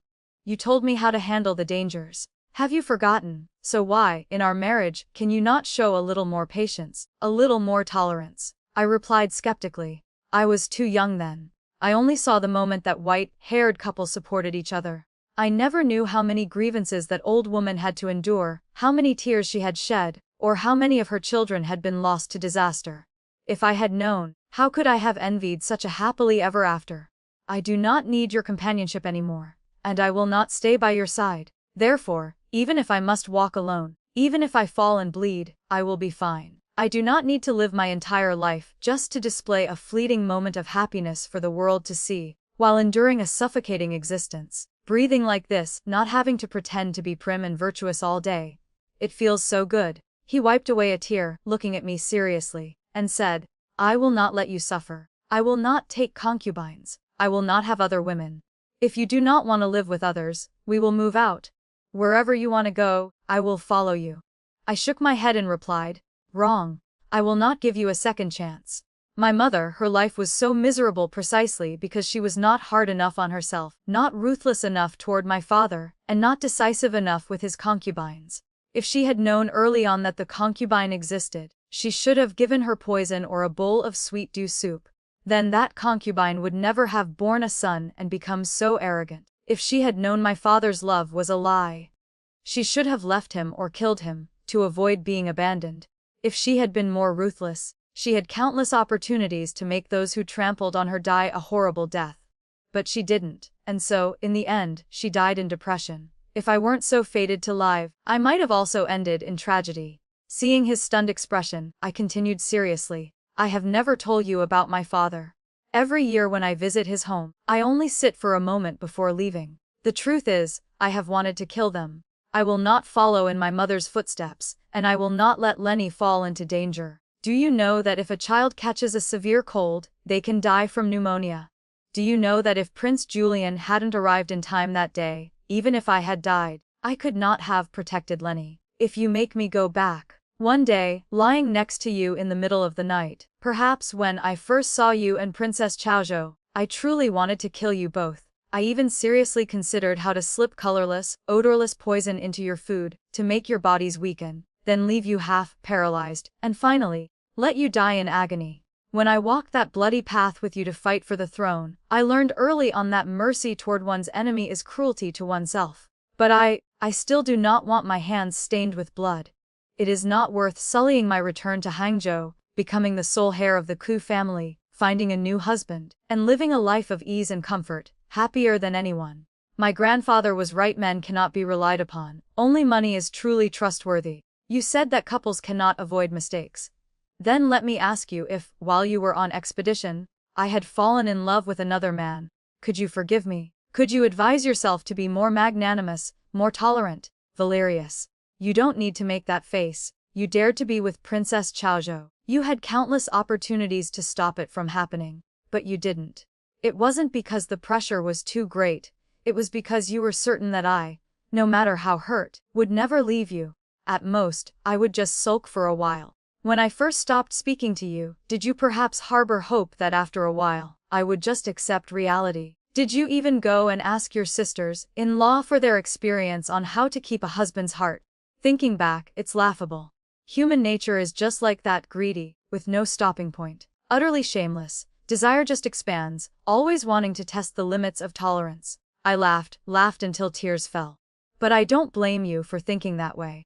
Because just as your heart couldn't control its desires, the little beast in my heart wanting to escape your family was also growing larger every day. We truly are match made in heaven. We fell in love when we were young, and now we are of one mind in wanting to abandon this relationship. I just wonder, if the Valerius and Serafina Lin of the past were to see us now, would they even recognize themselves? I wonder what the Serafina Lin and Valerius of those bygone years would think if they saw the state we are in today. A new husband, handsome as jade, on the wedding day. Where are the mandarin ducks? Only the new one laughs, the old one is not seen to cry. What a good poem, truly, the wisdom of life. The ancients summarized it long ago. We, the later generations, just foolishly thought we were unique. All the sins of today, I brought upon myself. Ha ha. Valerius looked at my manic state and stumbled back, stunned. I had originally thought that after the banquet, Emperor Adrian would summon Valerius and me to discuss the matter of our divorce. But unexpectedly, the eunuch reported that His Majesty was drunk and unwell, and all matters would be discussed at a later date. One is a great general who achieved immense merit, the other is just someone who once saved his life. He could distinguish the priorities clearly. So be it. I had wanted to take my Xiushu, letter of divorce, and live a free life, no longer entangled with the general's manor. But it seemed this wish would not come true. That was also fine. From now on, I would take matters into my own hands. If I caused any damage to their reputation, it was something they brought upon themselves. When Prince Julian came looking for me, carrying Lenny, I was sitting on the steps, calmly drinking tea. He has left. Prince Julian was silent for a moment, then replied, "You haven't eaten anything, have you? First, let the kitchen prepare some dishes you like." I immediately said, "In that case, make me some roasted meat. On a cold winter night like this, eating roasted meat and drinking warm wine is the best." Thinking of the aroma of roasted meat, I grew excited. "Quickly, go make it." But then I touched my stomach, looking aggrieved. If I'd known, I wouldn't have eaten so much earlier. That night, I not only drank several jugs of wine but also pulled Prince Julian aside to lament my tragic marriage. Then I bawled thunder, feeling that my youth had been utterly wasted. Lenny hugged me and cried along. I quickly comforted my son. "It's lucky you are not a girl. In the future, Mother won't have to worry about you being bullied by your in-laws." Prince Julian looked at me helplessly and took the wine jug from my hand. "Drink less. Don't frighten Lenny," I laughed. "This lady is free now." I let go of Lenny and stood on the high steps, my voice resounding. "From this day on I, Serafina Lin, will be myself. I will do as I please, and I will no longer bend to anyone's will." Prince Julian reached out to stop me from falling, looking somewhat exasperated.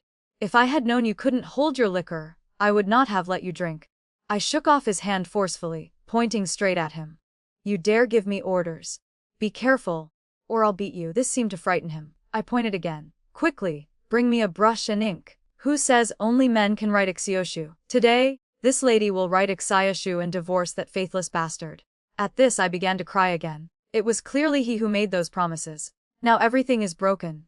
I recited softly, "Life is but a fleeting glimpse, like our first meeting. Why must the autumn wind now grieve for this painted fan?" After speaking, I glared at him. "Are you not going to fetch the brush, ink, and paper?" The next morning when I woke up, my head was splitting. Lenny was still lying beside me, his cheeks flushed red. I rubbed my head, feeling incredibly uncomfortable, and inwardly vowed never to drink that much again. A knock sounded at the door.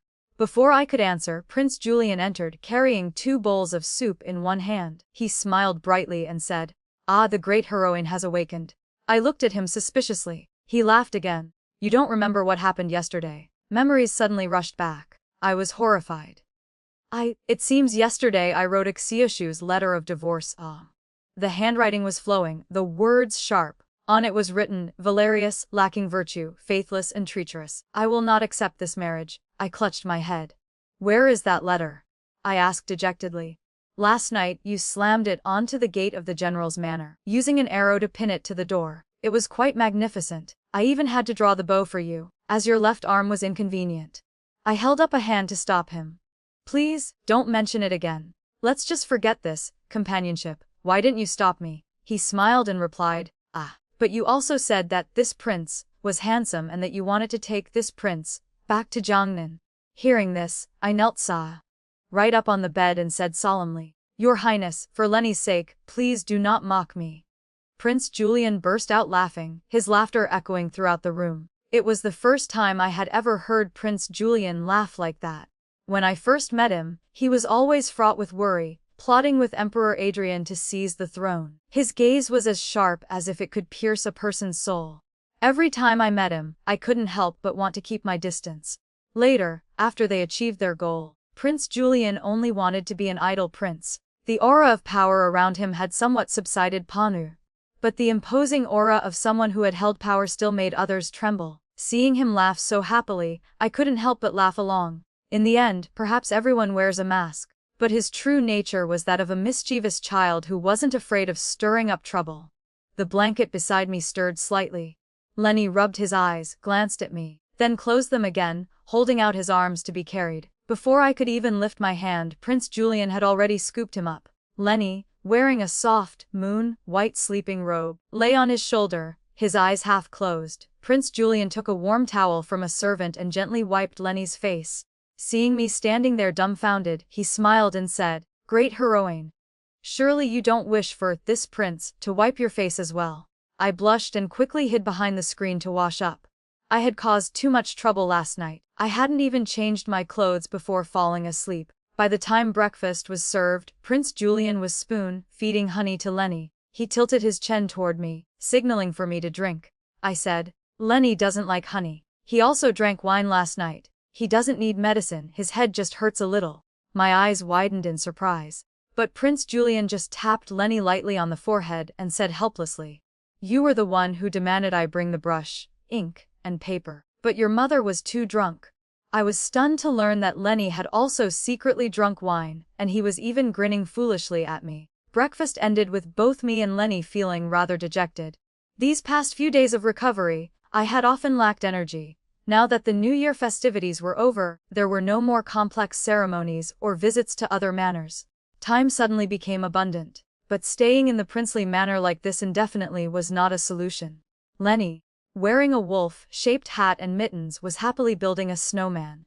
When he finished, he hesitated, approached Prince Julian, glanced at him, and then bowed his head. In a pitiful voice, he said, "Master, Lenny drank wine last night, and this morning my head is still a little dizzy. I was wondering if I could take one day off. I can write my lessons tomorrow."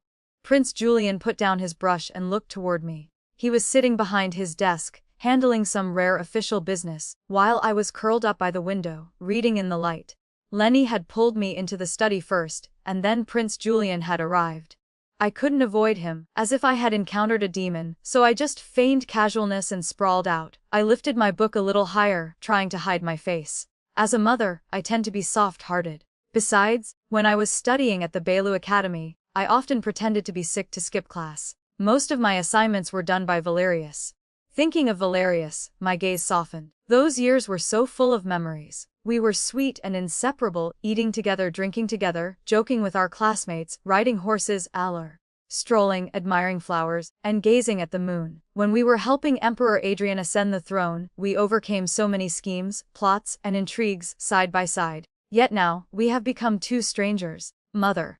Lenny's adorable face appeared before me. He climbed up, interrupting my thoughts, and wrapped his arms around my neck, trying to cajole me. Mother. Master said that if you agree to let me have the day off, I can continue playing." I warily rubbed my forehead. It was difficult, but I said, "All right, you can go and play. But tomorrow, you must make up the assignments for both days." Lenny gave me a big, loud kiss, shouted in delight, and then, quick as a flash, ran off to play with Prince Julian. I set my book down, watched him go, and then said, "I plan to return to Hangzhou after the Lantern Festival. I have already sent a letter to my grandfather's kiwi. He will send people to escort me and Lenny. They should arrive in the capital in a few days." The long, slender hand holding the brush paused for a moment. Then, without any change in expression, Prince Julian asked, "Regarding your safety, what plans have you made?" "I have already informed my grandfather that people will be coming. Everything is arranged. It is settled. But, if someone with malicious intent attacks, can a few escorts from the Jianggu, martial world, truly fend them off? I can't hide in the princely manor for the rest of my life in fear. Besides, that group of men in black, they might not have been targeting me. It's more likely they were aiming for Valerius and Princess Xiaozhou."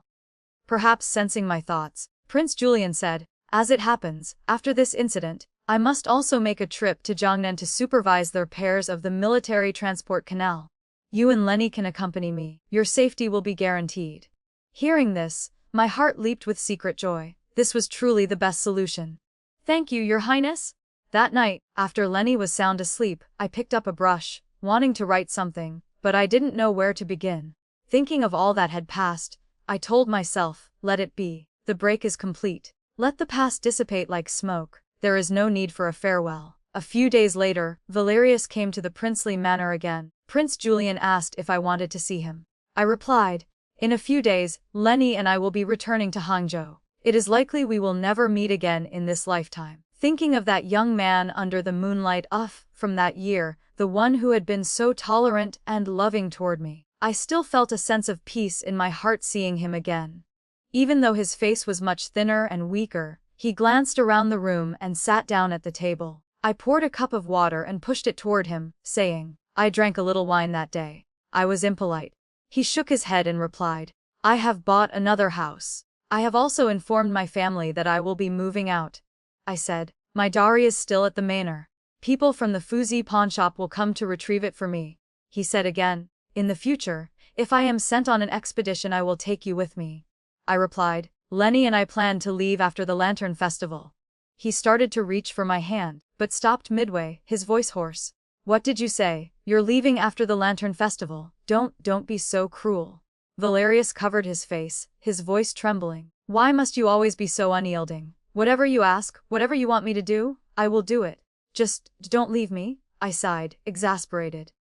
It's those same empty words again. If that's all you have to say, then please leave. I originally intended to bid you farewell cordially, but if you refuse to accept reality, then leave this instant. He was stunned for a moment. Valerius couldn't believe it. He spoke. Serafina Lin, for all these years, I have treated you with meticulous care, and just because of this one mistake, you are determined to sever all ties.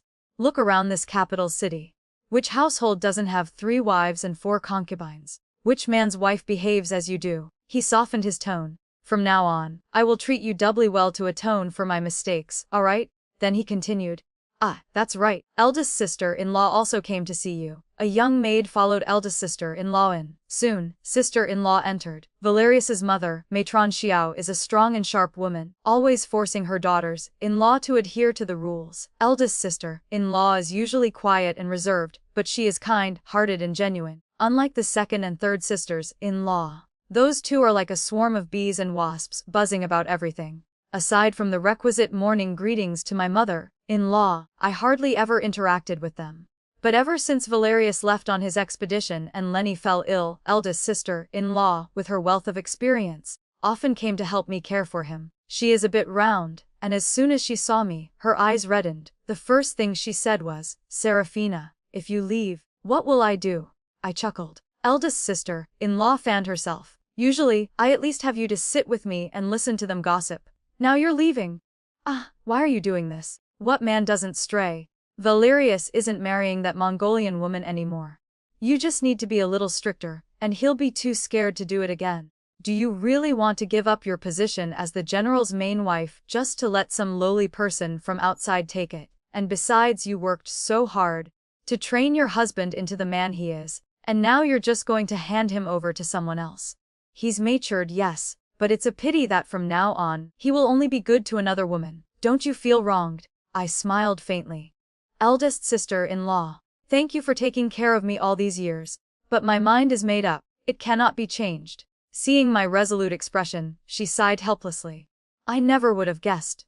You are usually so quiet, but you are so determined in your heart. It truly is good to have Grandfather Kui as your support. Just look at me. I wouldn't dare say a word. Even if eldest brother, her husband, kicked me out, I wouldn't dare to leave. They certainly wouldn't let me take the children, and my maiden family sees me as a disgrace.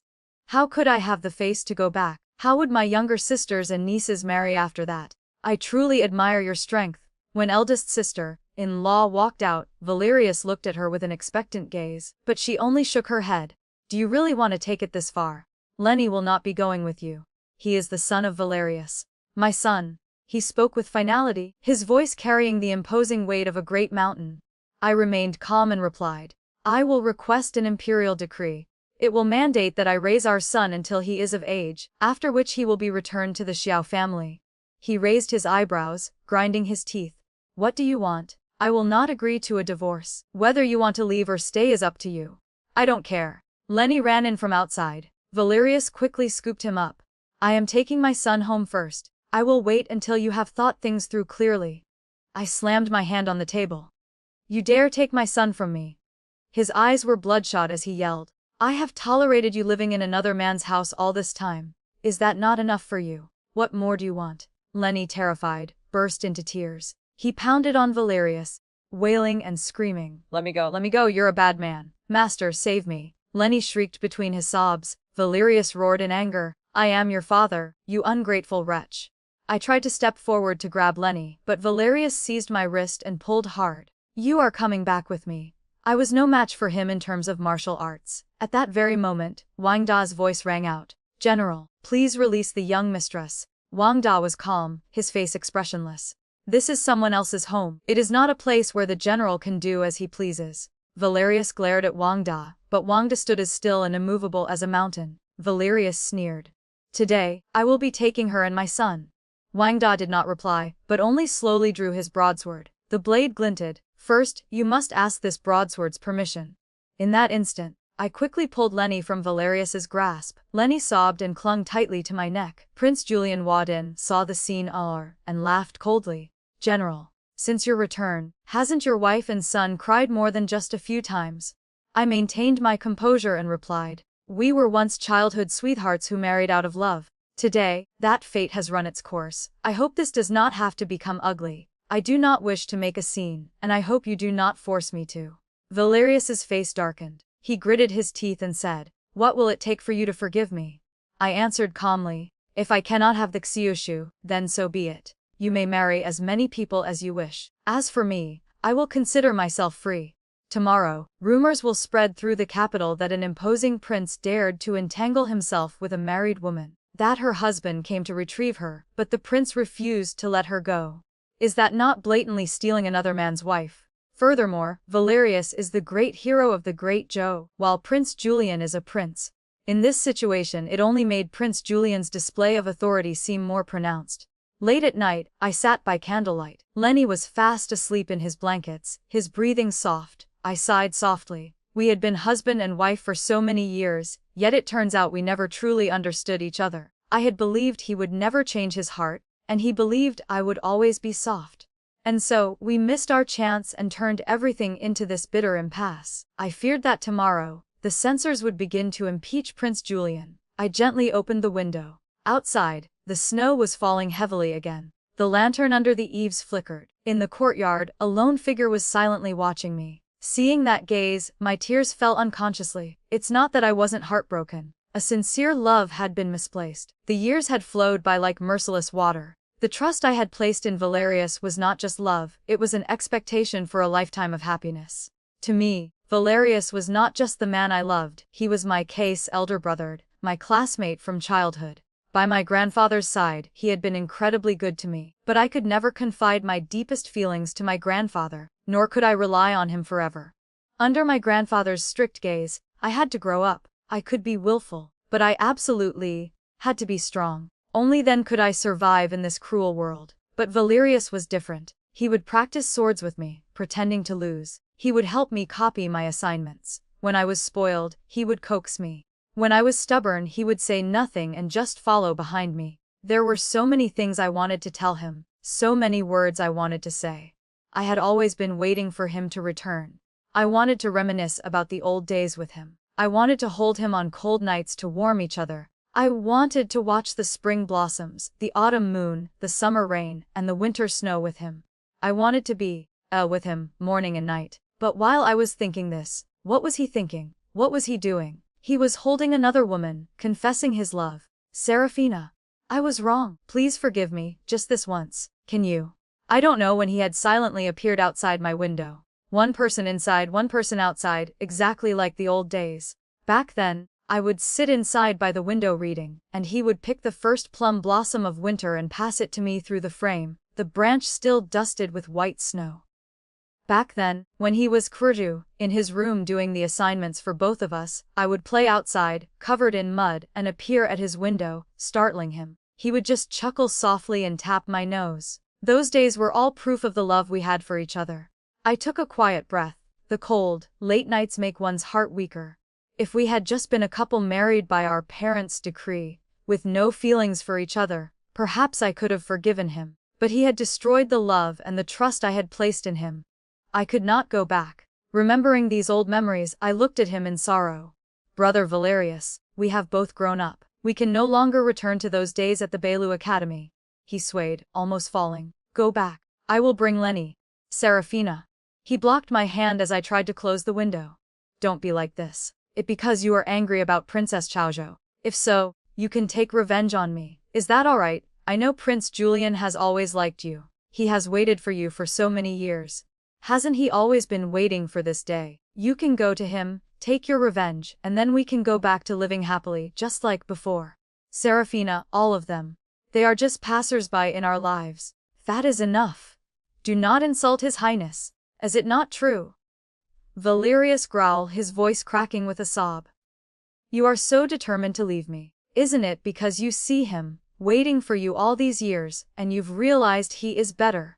Did you think I couldn't see it? If I hadn't met you first that year, you would have been with him, wouldn't you? When I proposed to you, your hesitation wasn't a part of that because of him. And Lenny, why is he closer to a stranger than to me, his own father? Is it because you have been secretly taking Lenny to see him behind my back? What nonsense are you spouting? How can you suspect me like this? I was heartbroken. It turns out you never trusted me. Valerius, seeing my anger, quickly tried to explain. Serafina, I do trust you. But please, don't you be so quick to trust others so easily. Please come back with me. In the future, you can hit me or scold me however you want. Never. I decisively slammed the window shut. He whispered, was never moved by her. I only love you, Serafina. People only realize what is precious after they have lost it. He knelt in the snow all night, and I sat by the window, looking out. The love of our youth could not overcome a fleeting temptation. The next morning, while Lenny and I were eating breakfast, Prince Julian entered. He wanted to take me and Lenny away immediately. The luggage was already loaded onto the carriages.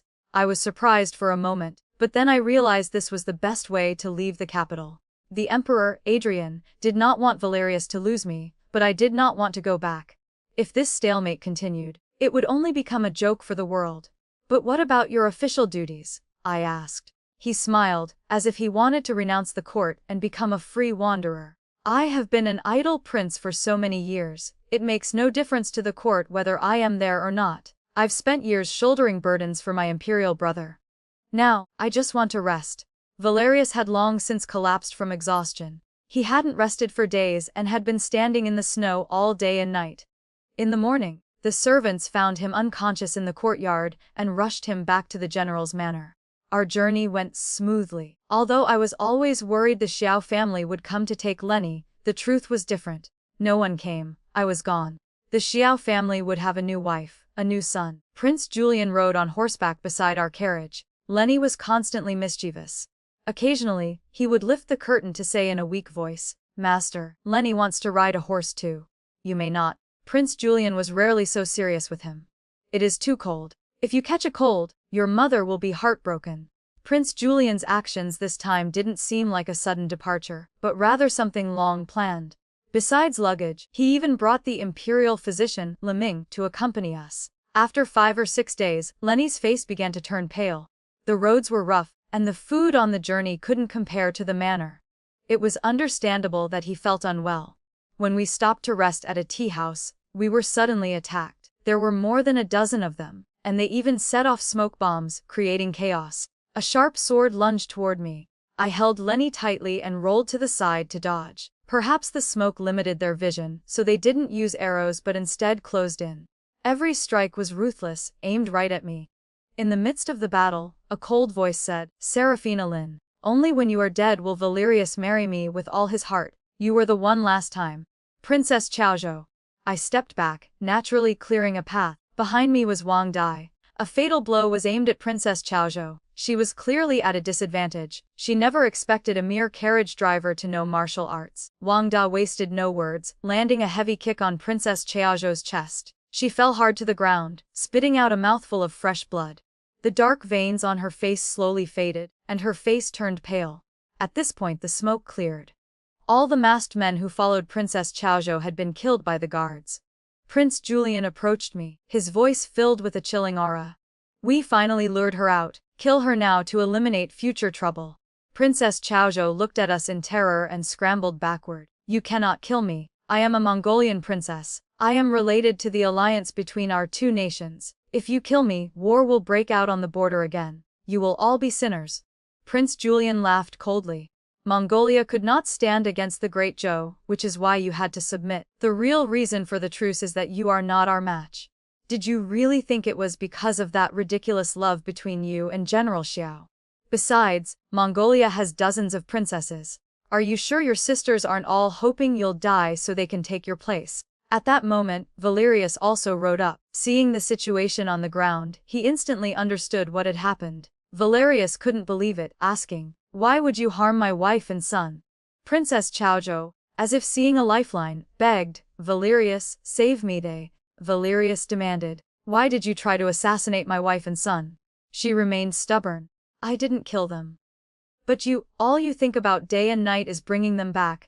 I left my home for you, and now you say you won't marry me just like that. What am I supposed to do? Anyone who blocks my path I will kill them. Valerius looked at her, utterly disappointed. You are black-hearted. The Great Zhou cannot tolerate you. I will report this to His Majesty and have you exiled back to Mongolia. Prince Julian sneered.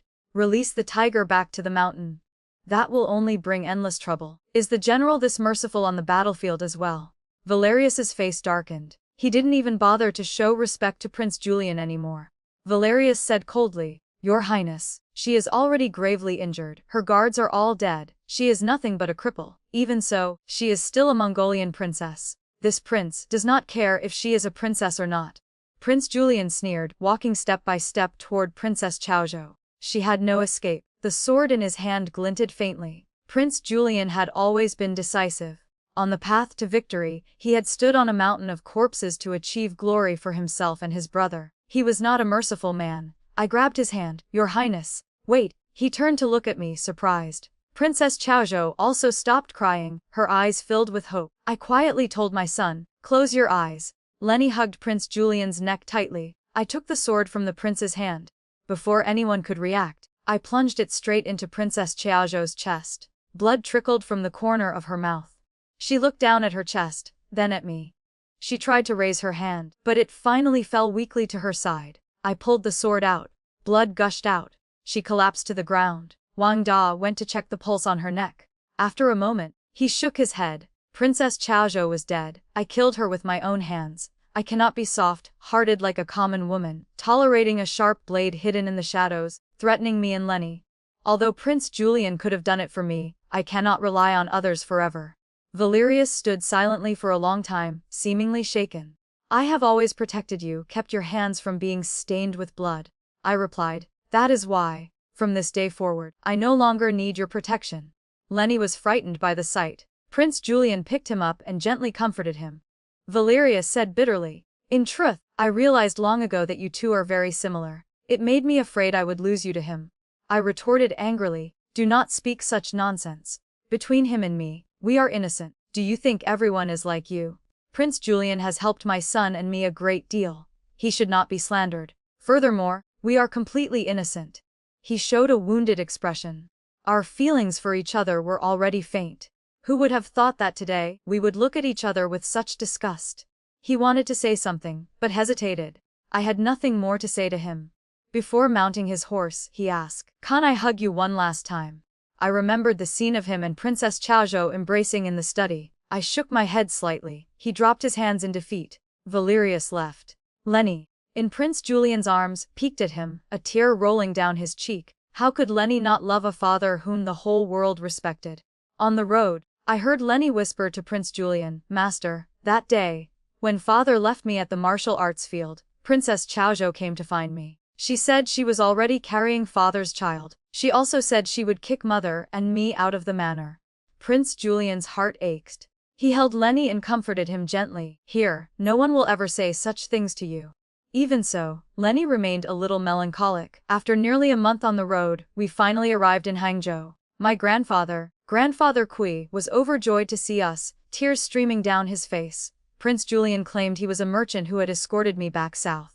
Grandfather was, of course, extremely grateful to him, but he also laughed as he saw him out of the manor, advising me that even if I were to remarry, I should recruit a husband into our house, not marry out again. Prince Julian bought a house right next to the key residence and stayed there. Lenny continued to go to his lessons every day. Later, for convenience, the two houses knocked through a wall and built a doorway so Lenny could pass freely between them. I began to learn how to take over my grandfather's business, disguising myself as a man, busy from morning till night. Winter passed, and spring arrived. We had been back for nearly 3 months. Lenny had played in every alley in Hangzhou. He was now 6 years old, an age so mischievous that even the dogs disliked him. Every day he would come home with his clothes covered in mud, or carrying a pile of stray cats and dogs he'd found somewhere. He often got lost playing with the neighborhood children and forgot to come home, needing to be called 3 or 4 times for meals. Yet, the moment he was scolded, he'd be perfectly obedient. He would apologize profusely, but the moment he turned around, he'd commit the same offense. If I scolded him too much, he'd pout, looking unhappy, as if the adults no longer loved him. This entire house, from the study to the kitchen to the garden, was his playground. He and his new friends even went to the tea house to listen to stories, then secretly burned incense and swore oaths of brotherhood in the alleys. Now, when he went out to play, Wang Da would stand at a distance, arms crossed, looking like a mobile pillar. Lenny's pristine morning clothes were now unrecognizable, his hair stuck with leaves. I looked at Prince Julian, feeling both helpless and exasperated. Young Master Zhum, how exactly did you teach him? He's getting more and more outrageous. Prince Julian had just finished his work and stopped by the Q family shop. He found me checking the ledgers, so we returned together. He covered his mouth and coughed lightly, looking embarrassed. Don't you think he's just like you when I first met you? The moment he spoke, old memories flooded back. The first time Prince Julian and I met was on a beautiful spring day. At the foot of the Bailu Academy mountain, the rapeseed fields were in full bloom, butterflies fluttered. It was an incredibly beautiful scene. At that time, I had fallen asleep in class and was punished by the master to go down the mountain and fetch water. My dog, Xiao Huang, trotted along behind me.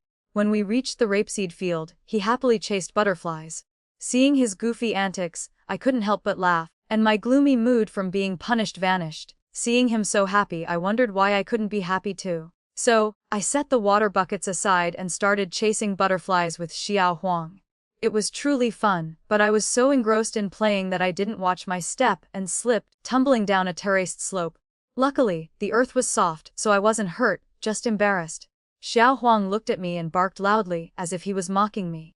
I huffed, "This is all your fault. If you hadn't insisted on chasing butterflies, I wouldn't have fallen." Xiao Huang barked even louder, as if taking delight in teasing me more. He chased his own tail in circles and then suddenly rolled straight down the path I had just fallen, landing right on top of me.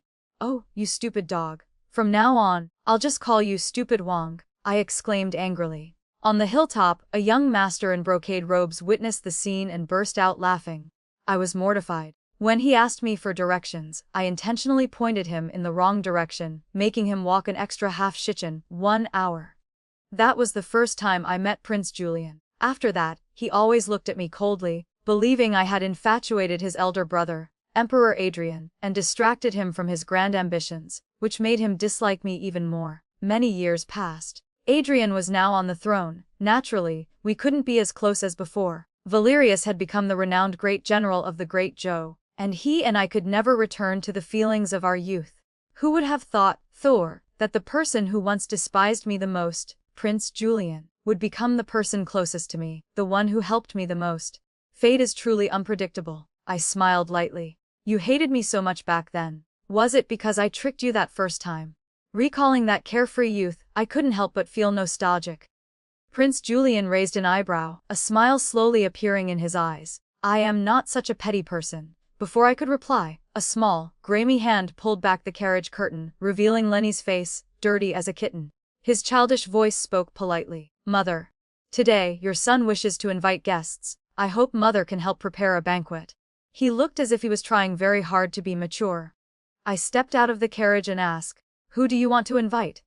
"How many people?" Behind him, about a dozen children of the same age as Lenny stood there, some older, some younger, their eyes wide and innocent, looking at me with curiosity and a hint of expectation. Lenny announced clearly, 10 people. They are all my sworn brothers.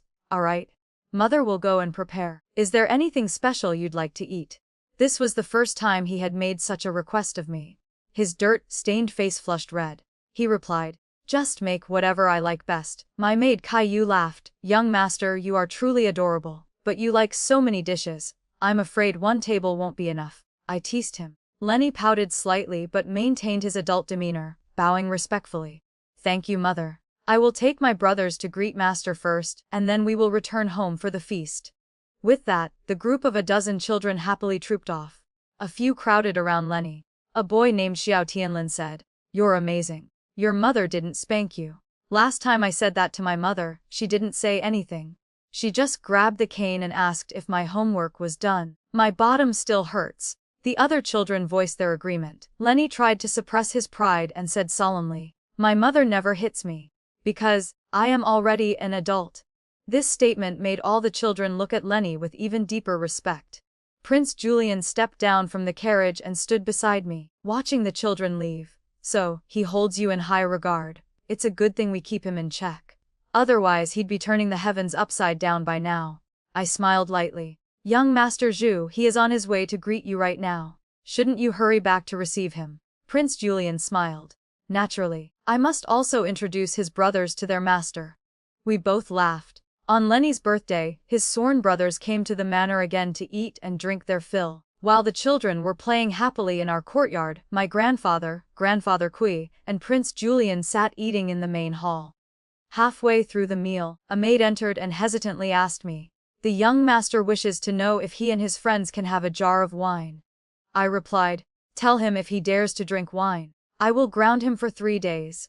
The maid left, relieved. My grandfather looked at me and Prince Julian. "Lenny is almost 6. I see that your highness is busy with official work. It might be better to send him to a proper academy to learn discipline." My grandfather already knew Prince Julian's true identity as a prince. Currently, Prince Julian was supervising the dredging of the canals and the reinforcement of the dikes to prevent summer flooding. This work was demanding. Sometimes Lenny would stay at his place, playing until dark. Whenever I went to pick him up, I would find the prince sitting at his desk, reviewing rescue and relief documents, a towering stack of books beside him. Lenny would either be slumped over a chair, fast asleep, or sitting bolt upright with a book in his hand, reading like a little adult. Prince Julian said, "I was thinking the same thing." He glanced at me, then continued, "Soon, I must go to Yangzhou to supervise the canal construction. I will likely be gone for a long time." A strange sadness welled up in my heart, but I quickly suppressed it. That afternoon, Prince Julian's steward summoned me, saying the prince had matters to discuss. When I arrived, servants were packing his luggage. Prince Julian was placing books into a chest. Seeing me enter, he pointed to 2 guards standing nearby and said, "These 2 are highly skilled. They will stay behind to protect you and Lenny." I nodded and sat down, watching him pack, my heart filled with an unnameable feeling. For this past period, I had seen him almost every day. Sometimes in the morning, as I left the house, his carriage would be passing by. He would pull back the curtain and greet me. Or in the afternoon, when I returned, his carriage would be arriving at his gate. I only needed to turn my head to see him, and he would also be looking at me silently. We would both smile in greeting, and then each return to our own home. Sometimes, after he finished work, he would stop by the shop and we would return home together. If I didn't see him in the morning or the evening, it meant he was so busy he had left before dawn and would return very late. Lenny, however, went to greet him every day. If Prince Julian was late, Lenny would often wait until he fell asleep, and I would have to go pick him up. No matter what, I always saw him. Habit is truly a frightening thing. I asked softly, "How long will you be gone?" He replied, "At least 1 month, at most 3. He looked up, and the spring sunlight filtering through the window gently illuminated his face, creating an unusual sense of warmth. He rarely maintained his cold demeanor now. He was no longer the high and mighty prince, but rather resembled a scholar. He stared at me intently, making me feel shy. I glanced away at the porcelain teacup on the table. The servants had left at some point, only the 2 of us remained in the room. He stepped closer to me. I instinctively retreated a step. He paused, then asked softly, "Why do you look like an abandoned puppy?" My heart was suddenly in turmoil, overcome with the same flustered feeling as a young girl experiencing this for the first time. I didn't know how to respond fully. Lenny's shout of "Master" saved me from the awkward situation. I quickly stepped aside. Prince Julian sighed softly, turned, and picked Lenny up, smiling. "You're already 6 years old. You've grown quite a bit." Lenny proudly puffed out his chest and asked, "Master, Grandfather SQ says you are going to Yangzhou. Are you taking Lenny and mother with you?" I just laughed, thinking to myself, this silly child. If Prince Julian took us everywhere he went, what would people say about our propriety? Lenny pleaded, "Master, take me with you. I can help you clean, I can eat and drink tea with you." Prince Julian, still holding Lenny, turned to smile at me and said, "If your mother agrees, then you can go." Just because of that one sentence, Lenny pestered me from afternoon until evening. Looking at him after he had fallen asleep, I sighed softly. Caillou approached and whispered, "Young mistress, if you are this reluctant to part with His Highness, why not follow him to Yangzhou? Besides, it would be a convenient chance to check the ledgers at your grandfather's shop there." I smiled and looked at her. "Is it not because you are reluctant to part with Zhou Shun?" Zhou Shun is one of Prince Julian's personal bodyguards. Lately, Taiyu had been running over to the princely manor constantly, sometimes bringing food, sometimes delivering clothes, and every time she smiled as sweetly as if her mouth were coated in honey. Her face flushed red as she replied shyly, Young mistress. You are teasing me again. Prince Julian had been gone for half a month. That evening, as I stepped over the threshold, I suddenly stopped and turned my head to look outside. Dusk was falling, and the willow branches swayed gently in the wind. Caillou asked, "Young mistress, what is it?" I shook my head. In truth, it was just a fleeting thought. Before, at this hour, I would probably be seeing Prince Julian. If only I could see him today, too, that would be nice. I wouldn't even need to say anything.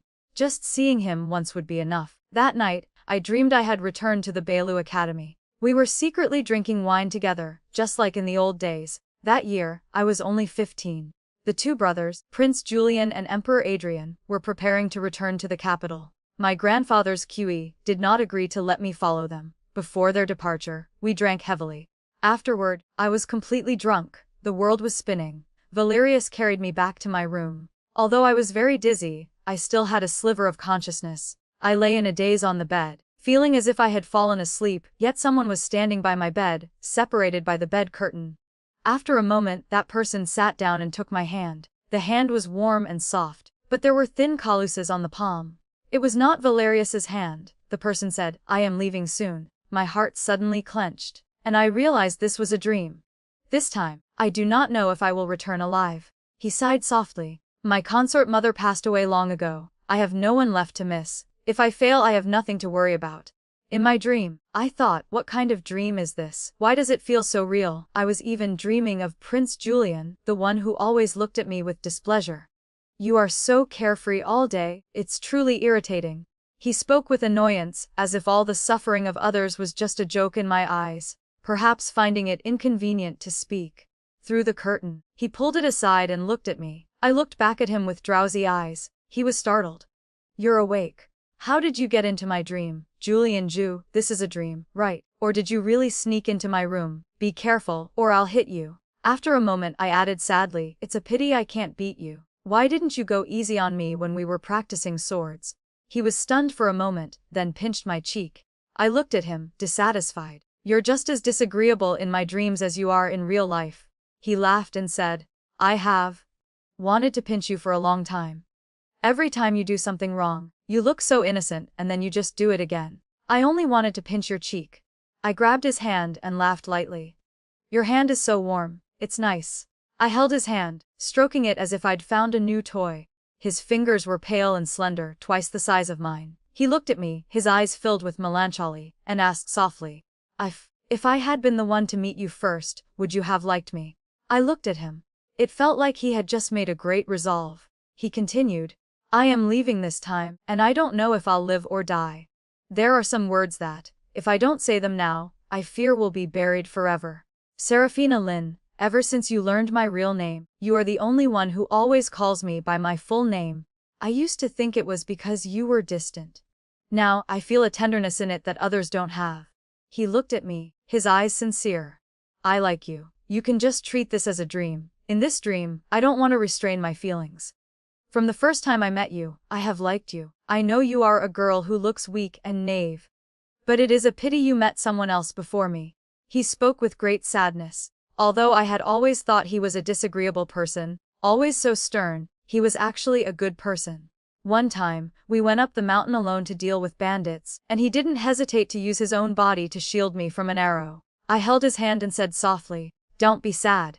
He stared at me intently and asked, If there were no Valerius, would you like me? My mind was a complete mess. I couldn't think clearly, only stare at him blankly. We looked at each other for a long moment.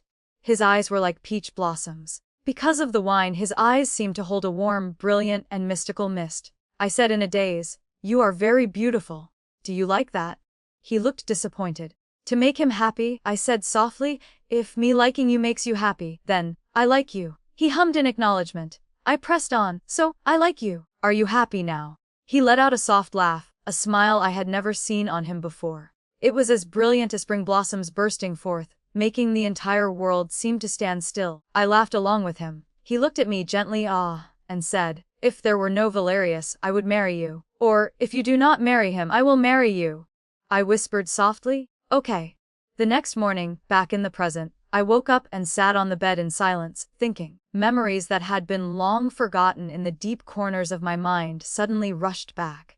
It turned out that what happened on that drunken night was not a dream. It was real. When I woke up after that night years ago, I found it hard to believe. I thought it was just a hallucination from the wine, and I laughed at myself for thinking that Prince Julian could like me. My greatest fear was what would happen if Valerius found out. Afterward, I managed to convince my grandfather to let me follow them back to the capital.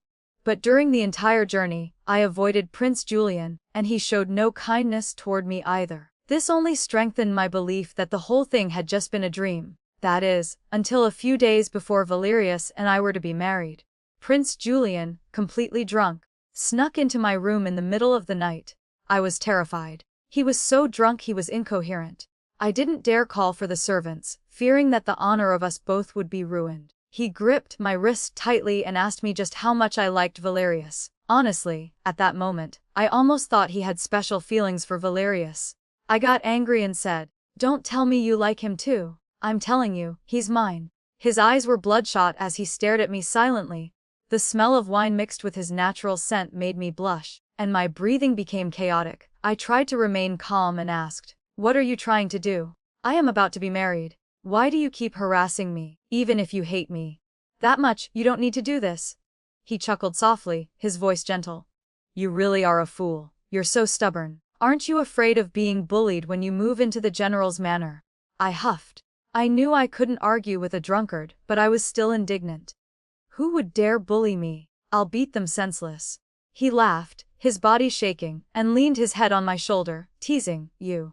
Even when the Xianxia's daughter bullied you, all you did was secretly wipe your tears. You only know how to bully me." I tried to support him, retorting sullenly, "The Xianxia's daughter didn't mean any harm. And she doesn't know martial arts. If I hit her, I'd know better than a petty villain." He looked at me, his eyes glittering with moisture, the corners slightly red. "In the future, if anyone bullies you, just come find me. I will beat them up for you. I don't need to be a noble hero." I softly said, "'Kay." I rolled my eyes, joking, "Can't you wish something better for me?" In truth, my heart was moved. We had known each other for 2 years, gone through many dangers. Our deep friendship was no different from having gone through life and death together. On the outside, he was cold, his words harsh dati, but whenever anything happened, if I needed him, he would appear to help. We sat together by the bed. He gently recounted his youth, how he and Emperor Adrian lost their mother when they were young, how their imperial father did not love them, and how they had to live under the care of consort D. She appeared benevolent, but behind the scenes, she was anything but. He told me of the many heartbreaking things he had endured. Hearing those words, my own sorrows surfaced. I told him about my father's Lord Lin's faithlessness, my mother's death, the cruelty of the concubine, and my anxieties and fears about marrying Valerius. For the first time, I felt we were truly friends. As if we had returned to our childhoods, we cried as if the entire world had wronged us. Finally, he wiped his own tears, then gently wiped mine, saying softly, "Don't cry. From now on no one can bully you anymore." I also choked back my tears and replied, "You are now second to only one man and above 10,000. Surely, no one will bully you anymore." I cried so hard my head spun, and I don't know when, but I ended up leaning against the bed frame, and fell asleep. I only remember him adding softly, "All my life I have lived cautiously, as if walking on thin ice. In reality I just want to live a free life, roaming the Jianghu's martial world." Just as Ice in the present recalled this, Caillou burst through the door in a panic, gasping for breath. "Young mistress, it's terrible. Something has happened to His Highness." I shot up from the bed, scrambling to get dressed, and asked, "What happened?" Caillou was crying as she spoke. I don't know the details. A messenger just reported that His Highness. Somehow he fell into the rapids and was swept away. My ears were ringing, my mind blank. But I told myself that at a time like this, I could not panic. After a hurried word with my grandfather's kui, I immediately led my people toward Yangzhou. Lenny looked at me, his eyes filled with tears, but he said nothing. The tears just fell silently. When he saw me looking at him, he quickly wiped his eyes and said, "Mother, you must go. Bring master back." I nodded, my heart heavy. I left the guards that Prince Julian had assigned to me behind to protect Lenny. I, along with Wang Dai, rode at top speed toward Yangzhou. We didn't arrive until sunset. The prefect had already arrived, his face pale. He carefully recounted the situation. Prince Julian had been swept away by the current the previous afternoon. He was helping the workers place logs, each weighing hundreds of jin, into the abyss to anchor a water wheel and prevent it from being swept away by the rapids. Prince Julian often worked alongside the laborers, and given his high martial arts skill, he had taken on this difficult task. I looked at the roaring, churning water, my heart filled with an overwhelming despair. They had been searching for an entire day and night, but had found no trace. The river, was flowing so fiercely that even the strongest swimmer would struggle to escape. From dusk until dawn, and then into the night again, I led people with Wangda, searching along the riverbank for 3 days and 3 nights, but we still found no sign of him. Every day, ancient imperial decrees arrived from the palace, like orders demanding his return. By the 5th day, almost everyone had given up hope. Wang Da advised me to take care of my health, reminding me that Lenny still needed me. I nodded weakly, my eyes swollen, painful, and dry. On the 10th day, we had searched all the way to the river's estuary, but still, there was nothing. The river wind howled, whipping our clothes. The rapeseed fields here were in full bloom, and in the distance, children played on the banks. "Let's go back," I whispered. Just as I turned to leave, the world went dark, and I collapsed. I did not return to Hangzhou. Instead, I stayed in Yangzhou and took over Prince Julian's work. Together with the craftsmen, I continued to research how to properly place the water wheel. The Jiangnan region is abundant with water. Placing the water wheel in the abyss was Prince Julian's idea. To harness the strong current to turn the wheel, diverting a portion of the water to irrigate thousands of mu of barren land nearby. The project of installing the water wheel in the abyss to irrigate the land gradually took shape, thanks to the drafts Prince Julian had left in his study. This project was his passion. It would be a terrible waste to leave it unfinished. Every day, I stayed at the construction site to supervise, only returning to rest when it was dark. I was like a grinding mill that could not stop. If I stopped, there was only pain and regret piling up. I suddenly understood what he had once said. There are some words that, if I don't say them now, I fear there will be no chance later. I should have understood his meaning long ago, but I was too slow. After he came to Hangzhou with us, we saw each other every day. I craved the warmth he brought, yet, like an ostrich, I deliberately avoided his gaze and the words left unspoken between us. If I could go back, I truly would not have hidden myself like that. Every night, unable to sleep, I would go to his study, searching through the books he left behind. During one search, I stumbled upon a painting. The person in the painting was me, wearing the uniform of the Beilu Academy, sitting serenely under an apricot blossom tree.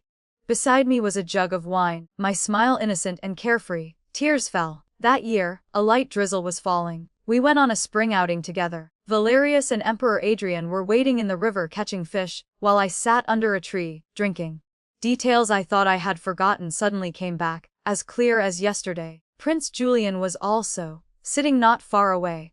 It looked as though he was admiring the mountain flowers and the clear lake, but in truth, he was silently watching me. There were so many times, that I failed to notice that gaze, and all those times we met for meals at the tavern upon returning to the capital.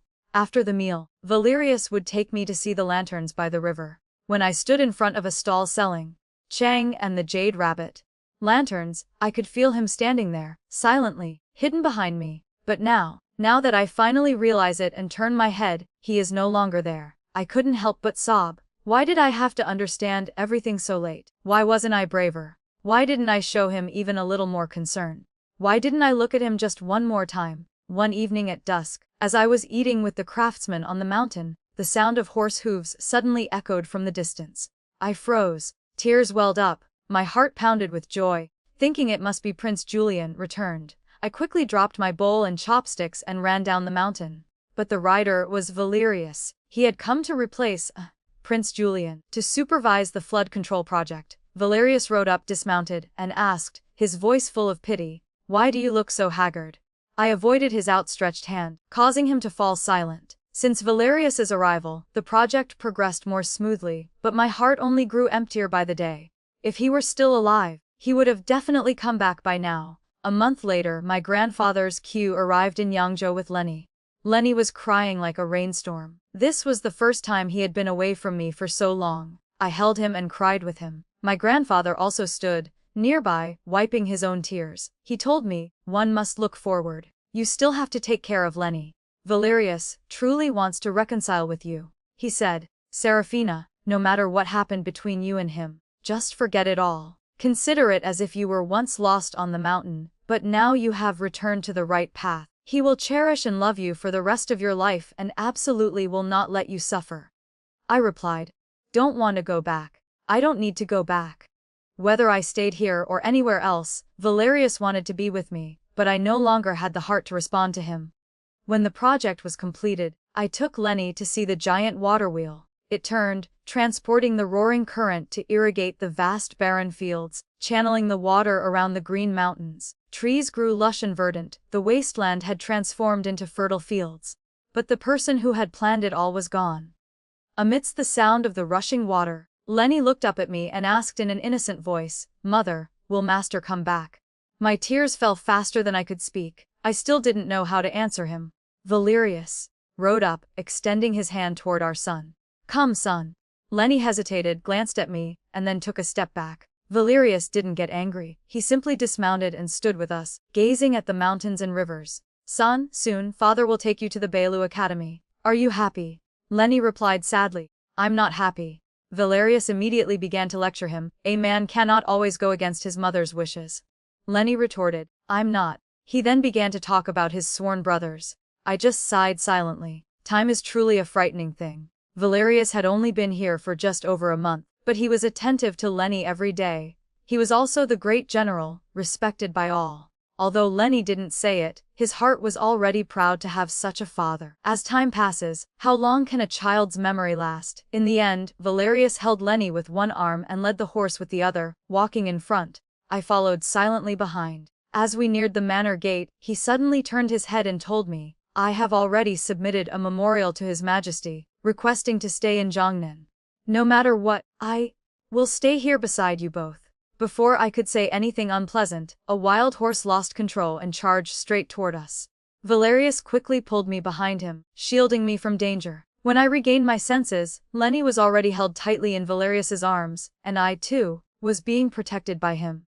The guards quickly subdued the crazed horse and its owner ran over, wiping sweat from his brow, apologizing profusely. Suddenly I felt an icy gaze on me. I looked up. It was Prince Julian. He was much thinner, his figure gaunt, his whole body seemingly exhausted. But his eyes were blazing with fury, staring at Valerius, especially at the hand Valerius still had resting on my waist. I pushed Valerius away and hurried toward Prince Julian, my tears flowing uncontrollably. I choked out, "You're finally back. Where did you go? We searched for you for so long." Lenny also ran over, hugging Prince Julian tightly. The prince staggered, his face deathly pale. His gaze swept over me, then to Lenny. He said nothing. Finally, he looked at Valerius, standing behind us. A mouthful of fresh blood spurted from his lips, and he fainted. I was horrified.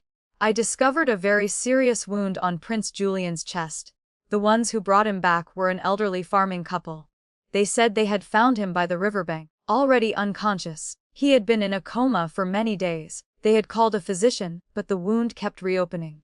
Although he had recovered slightly, Prince Julian had insisted on returning as soon as he could. I grasped his hand. He weakly parted his lips and called my name, Serafina Lin. My tears streamed down, dripping onto the corner of his lips. He opened his eyes in a daze. I quickly said, "I am here. I have been waiting for you. I've been waiting." I repeated it over and over into his ear, telling him how long I had waited. Thanks to the imperial physician's superb skills, his high fever finally subsided. That night, I carefully fed him some water. The next morning, he faintly moved the hand that was holding mine, waking me instantly. He opened his eyes, looked at me, and then coldly tried to pull his hand away. I pretended not to notice, still holding his hand tightly. I smiled and said, "You're awake, don't move too much or the wound will tear open again. Are you hungry? Would you like some chicken soup? Caillou has already simmered it and is keeping it warm on the stove." His voice was hoarse. "Haven't you already reconciled with General Xiao? Why are you still holding my hand?" I was surprised. "Who did you hear that from?" He sneered. "Do I need to hear it from anyone? The streets are all gossiping that General Xiao and his wife are supervising the waterworks together. A truly perfect, celestial couple." My heart grew heavy, but seeing that he still had the energy to be jealous, I couldn't help but laugh. This made him even angrier. He glared at me, exactly like Lenny when he was having a tantrum. How could that be? I haven't paid him any attention. I have been waiting for you. I have also been regretting. Back when you returned to the capital, you pulled me aside and said there were things that, if not said, there would be no chance later. My voice trembled. Now that you are injured, I must also say it to you. I like you. I was so worried that disaster had taken you away. I was so scared. If I didn't have you, I regretted that when you were still by my side, I didn't look at you more. During the days you were missing, I spent every night and every day consumed by regret, only praying that the heavens would bring you back. Now that you have struggled to return, why are you still sulking with me? We have already missed so much time. Shouldn't we cherish each other more now? I held his hand tightly, looking at him with gentle eyes. His pale face gradually flushed red. He averted his gaze, not daring to meet mine. After a long moment he finally said reluctantly, "Then, bring me the chicken soup." Prince Julian's wound gradually healed. I didn't leave his side, taking care of everything from washing his face and feeding him to reading to him. Sometimes, I would sit and review the ledgers, and he would sit beside me, quietly watching me. Everyone in the household finally breathed a sigh of relief when the physician changed his dressing. We all held our breath, standing nearby, terrified the wound would worsen. But luckily, nothing bad happened. Valerius, on the other hand, was extremely busy with military affairs. I guessed he didn't want to see me either.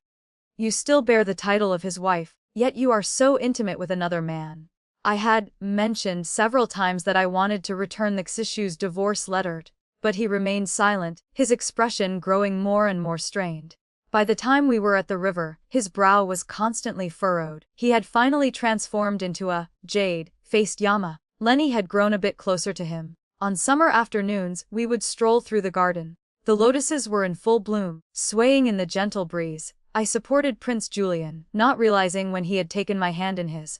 "Are you tired? Do you want to sit and rest for a while?" I asked. He nodded. He said to me, "I have already sent a letter to my imperial brother. The Xiao family will certainly be sending the divorce letter soon."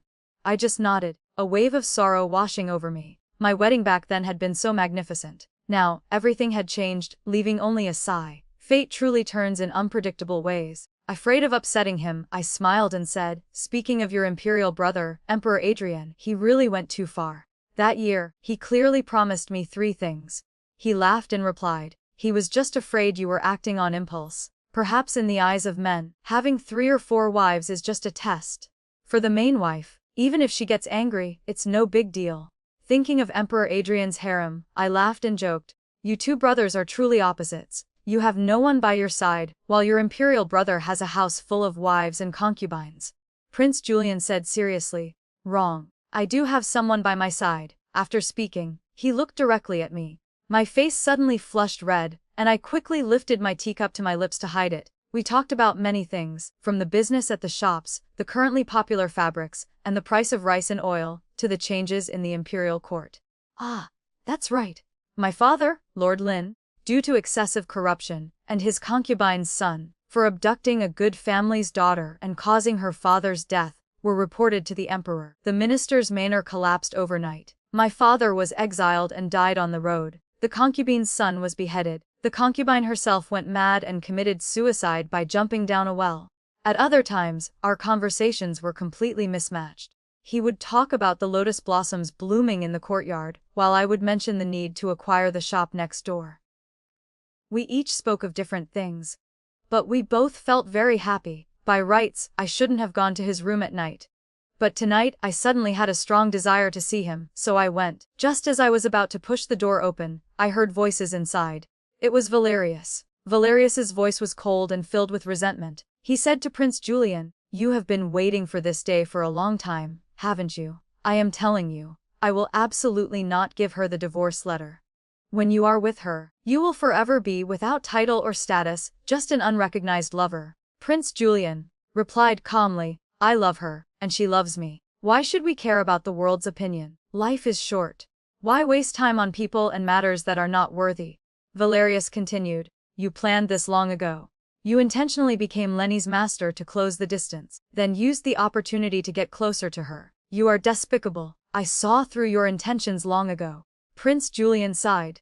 "Whether you saw it or not, from beginning to end, I have only ever had her in my heart, even though both you and my imperial brother realized my feelings. She always thought I hated her, always saw me as a disagreeable person. But she is not a woman who wavers. You thought that by marrying her, everything would be secure forever. That she was like a precious jade in your courtyard, for you to admire whenever you pleased. But the moment you met someone else, you were easily swayed. He sighed, his voice deep. In this world, nothing is lost forever, and nothing is possessed forever. Love has no endpoint. It is not as if marriage freezes everything, like amber. If her feelings are not cherished, they will never truly belong to you. He turned his head and smiled softly. I will cherish her. Thank you for protecting her all this time. You did things that I was unable to do before. Prince Julian's words felt like a release. My heart felt heavy when I thought about what I had missed in the past. Affection isn't something that, once you have it, lasts forever. Once obtained, it doesn't mean it's yours to keep. I will cherish her. Thank you for taking care of her all these years, for protecting her even before I had the chance. Only later did I learn how many hardships she had endured. Behind that bright smile was so much pain that was not easily overcome. You expended so much effort to help her find joy and peace again. My tears fell silently as I listened to Prince Julian's words. I remembered years ago when I met Valerius. Although I appeared arrogant, always doted on by my grandfather, only he had truly opened my heart, giving me the most peaceful time of my life. When Valerius opened the door and saw me, his expression was one of complete shock. He looked at me, then turned to Prince Julian, his anger flaring. He gritted his teeth and said, Serafina Lynn, we are not yet divorced. He turned to leave. Brother Valerius. I called out to him, tears streaming down. Let's let each other go. I forgive you for your mistake. We truly missed our chance. He froze, his own eyes red. We looked at each other through a haze of tears, just like that year when he stood all night outside the Hanshan temple. I had opened the window, tears in my eyes, and said, I'm afraid you will betray my heart. He had held me tightly, his head buried in my neck, his hot tears soaking my shoulder, and he swore he would never betray me. Before he left for Ningbo, Valerius gave me the letter of divorce. When I married Prince Julian, my grandfather, he was full of doubt. He asked, why do you want to marry again? There are so many men in the world, you have already been through it once. Why do you want to walk that path again? I replied, even if there is a chance of failure, I still want to try. I still want to embrace him. He has waited for me for so many years. I don't want to see that look of disappointment in his eyes anymore. Grandfather shook his head. After a while, he said, well, do you plan to return to the capital? I shook my head and smiled. Of course not, I will stay here and manage the business. Grandfather smiled. Have you looked at the ledgers? Profits have doubled this year compared to last. Grandfather breathed a sigh of relief and chuckled. Now that the nation is at peace, we just hope for smooth sailing. Business in these times is truly favorable, I said softly. 2 years later, I gave birth to a baby girl. Lenny looked at his newborn sister with astonishment. He solemnly told me, Mother, giving birth to little sister was truly hard work. If mother exhausts herself caring for her, I fear it will harm your health. It is better that Lenny helps. 1. It will share mother's burden. 2. It will strengthen the bond between brother and sister. Very good, very good. Prince Julian laughed as he listened, but because Lenny was so attached, we kept delaying, and he didn't enter the academy until he was 7. The academy was not as relaxed as home. Lenny, we didn't know who he'd been fighting with. On the outside, he looked obedient, but whenever the students caused trouble, he was always in the thick of it. The academy's headmaster had a good relationship with my grandfather, and every time he visited the manor, he would list my son's offenses endlessly. Prince Julian laughed and tapped Lenny on the forehead. You haven't finished copying your lessons from the academy. Be careful, or you won't be sleeping tonight. Hearing this, Lenny let out a mournful cry. The lessons from the academy are truly too much. Prince Julian didn't take his hands off the baby girl. The two heads, one large and one small, huddled together, looking at the baby. Lenny marveled, little sister is so tiny and soft. Then he turned joke, Master, if you want to kiss her, you can only kiss her hand or her toes. Prince Julian replied carefully, how would I dare to kiss her? Just looking at her is enough to satisfy me. Hearing this, I burst out laughing. You two are really too much. Look at her. She's so tiny, her face is all wrinkled, and she cries so loudly. She doesn't look easy to care for. Lenny held up a finger and said cautiously, Mother, be careful. Little sister might hear you. How can you speak ill of a young lady? I frowned, looking at Lenny. Little Tianlin, Have you been causing trouble at the academy again? You are still young. Don't copy the older children. Lenny scratched his head and started backing out the door, saying, Mother, Master. I still have lessons to write. I'll be going now. This child is so mischievous, I sighed. He wasn't like this when he was little. Prince Julian looked at me gently. There. You should rest. Your giving birth scared me to death. He gently took my hand and smiled. Now I understand what it means to be by the side of a virtuous wife, doting on one's children. I looked at him, noticing the dark circles under his eyes from lack of sleep, and asked softly, Like this, and you still feel satisfied? He looked at me with eyes full of love and whispered, Of course. These are dark circles of happiness. We both couldn't help but burst out laughing together. The story ends here for now. If it touched your heart or left you thinking, I'd love to hear your thoughts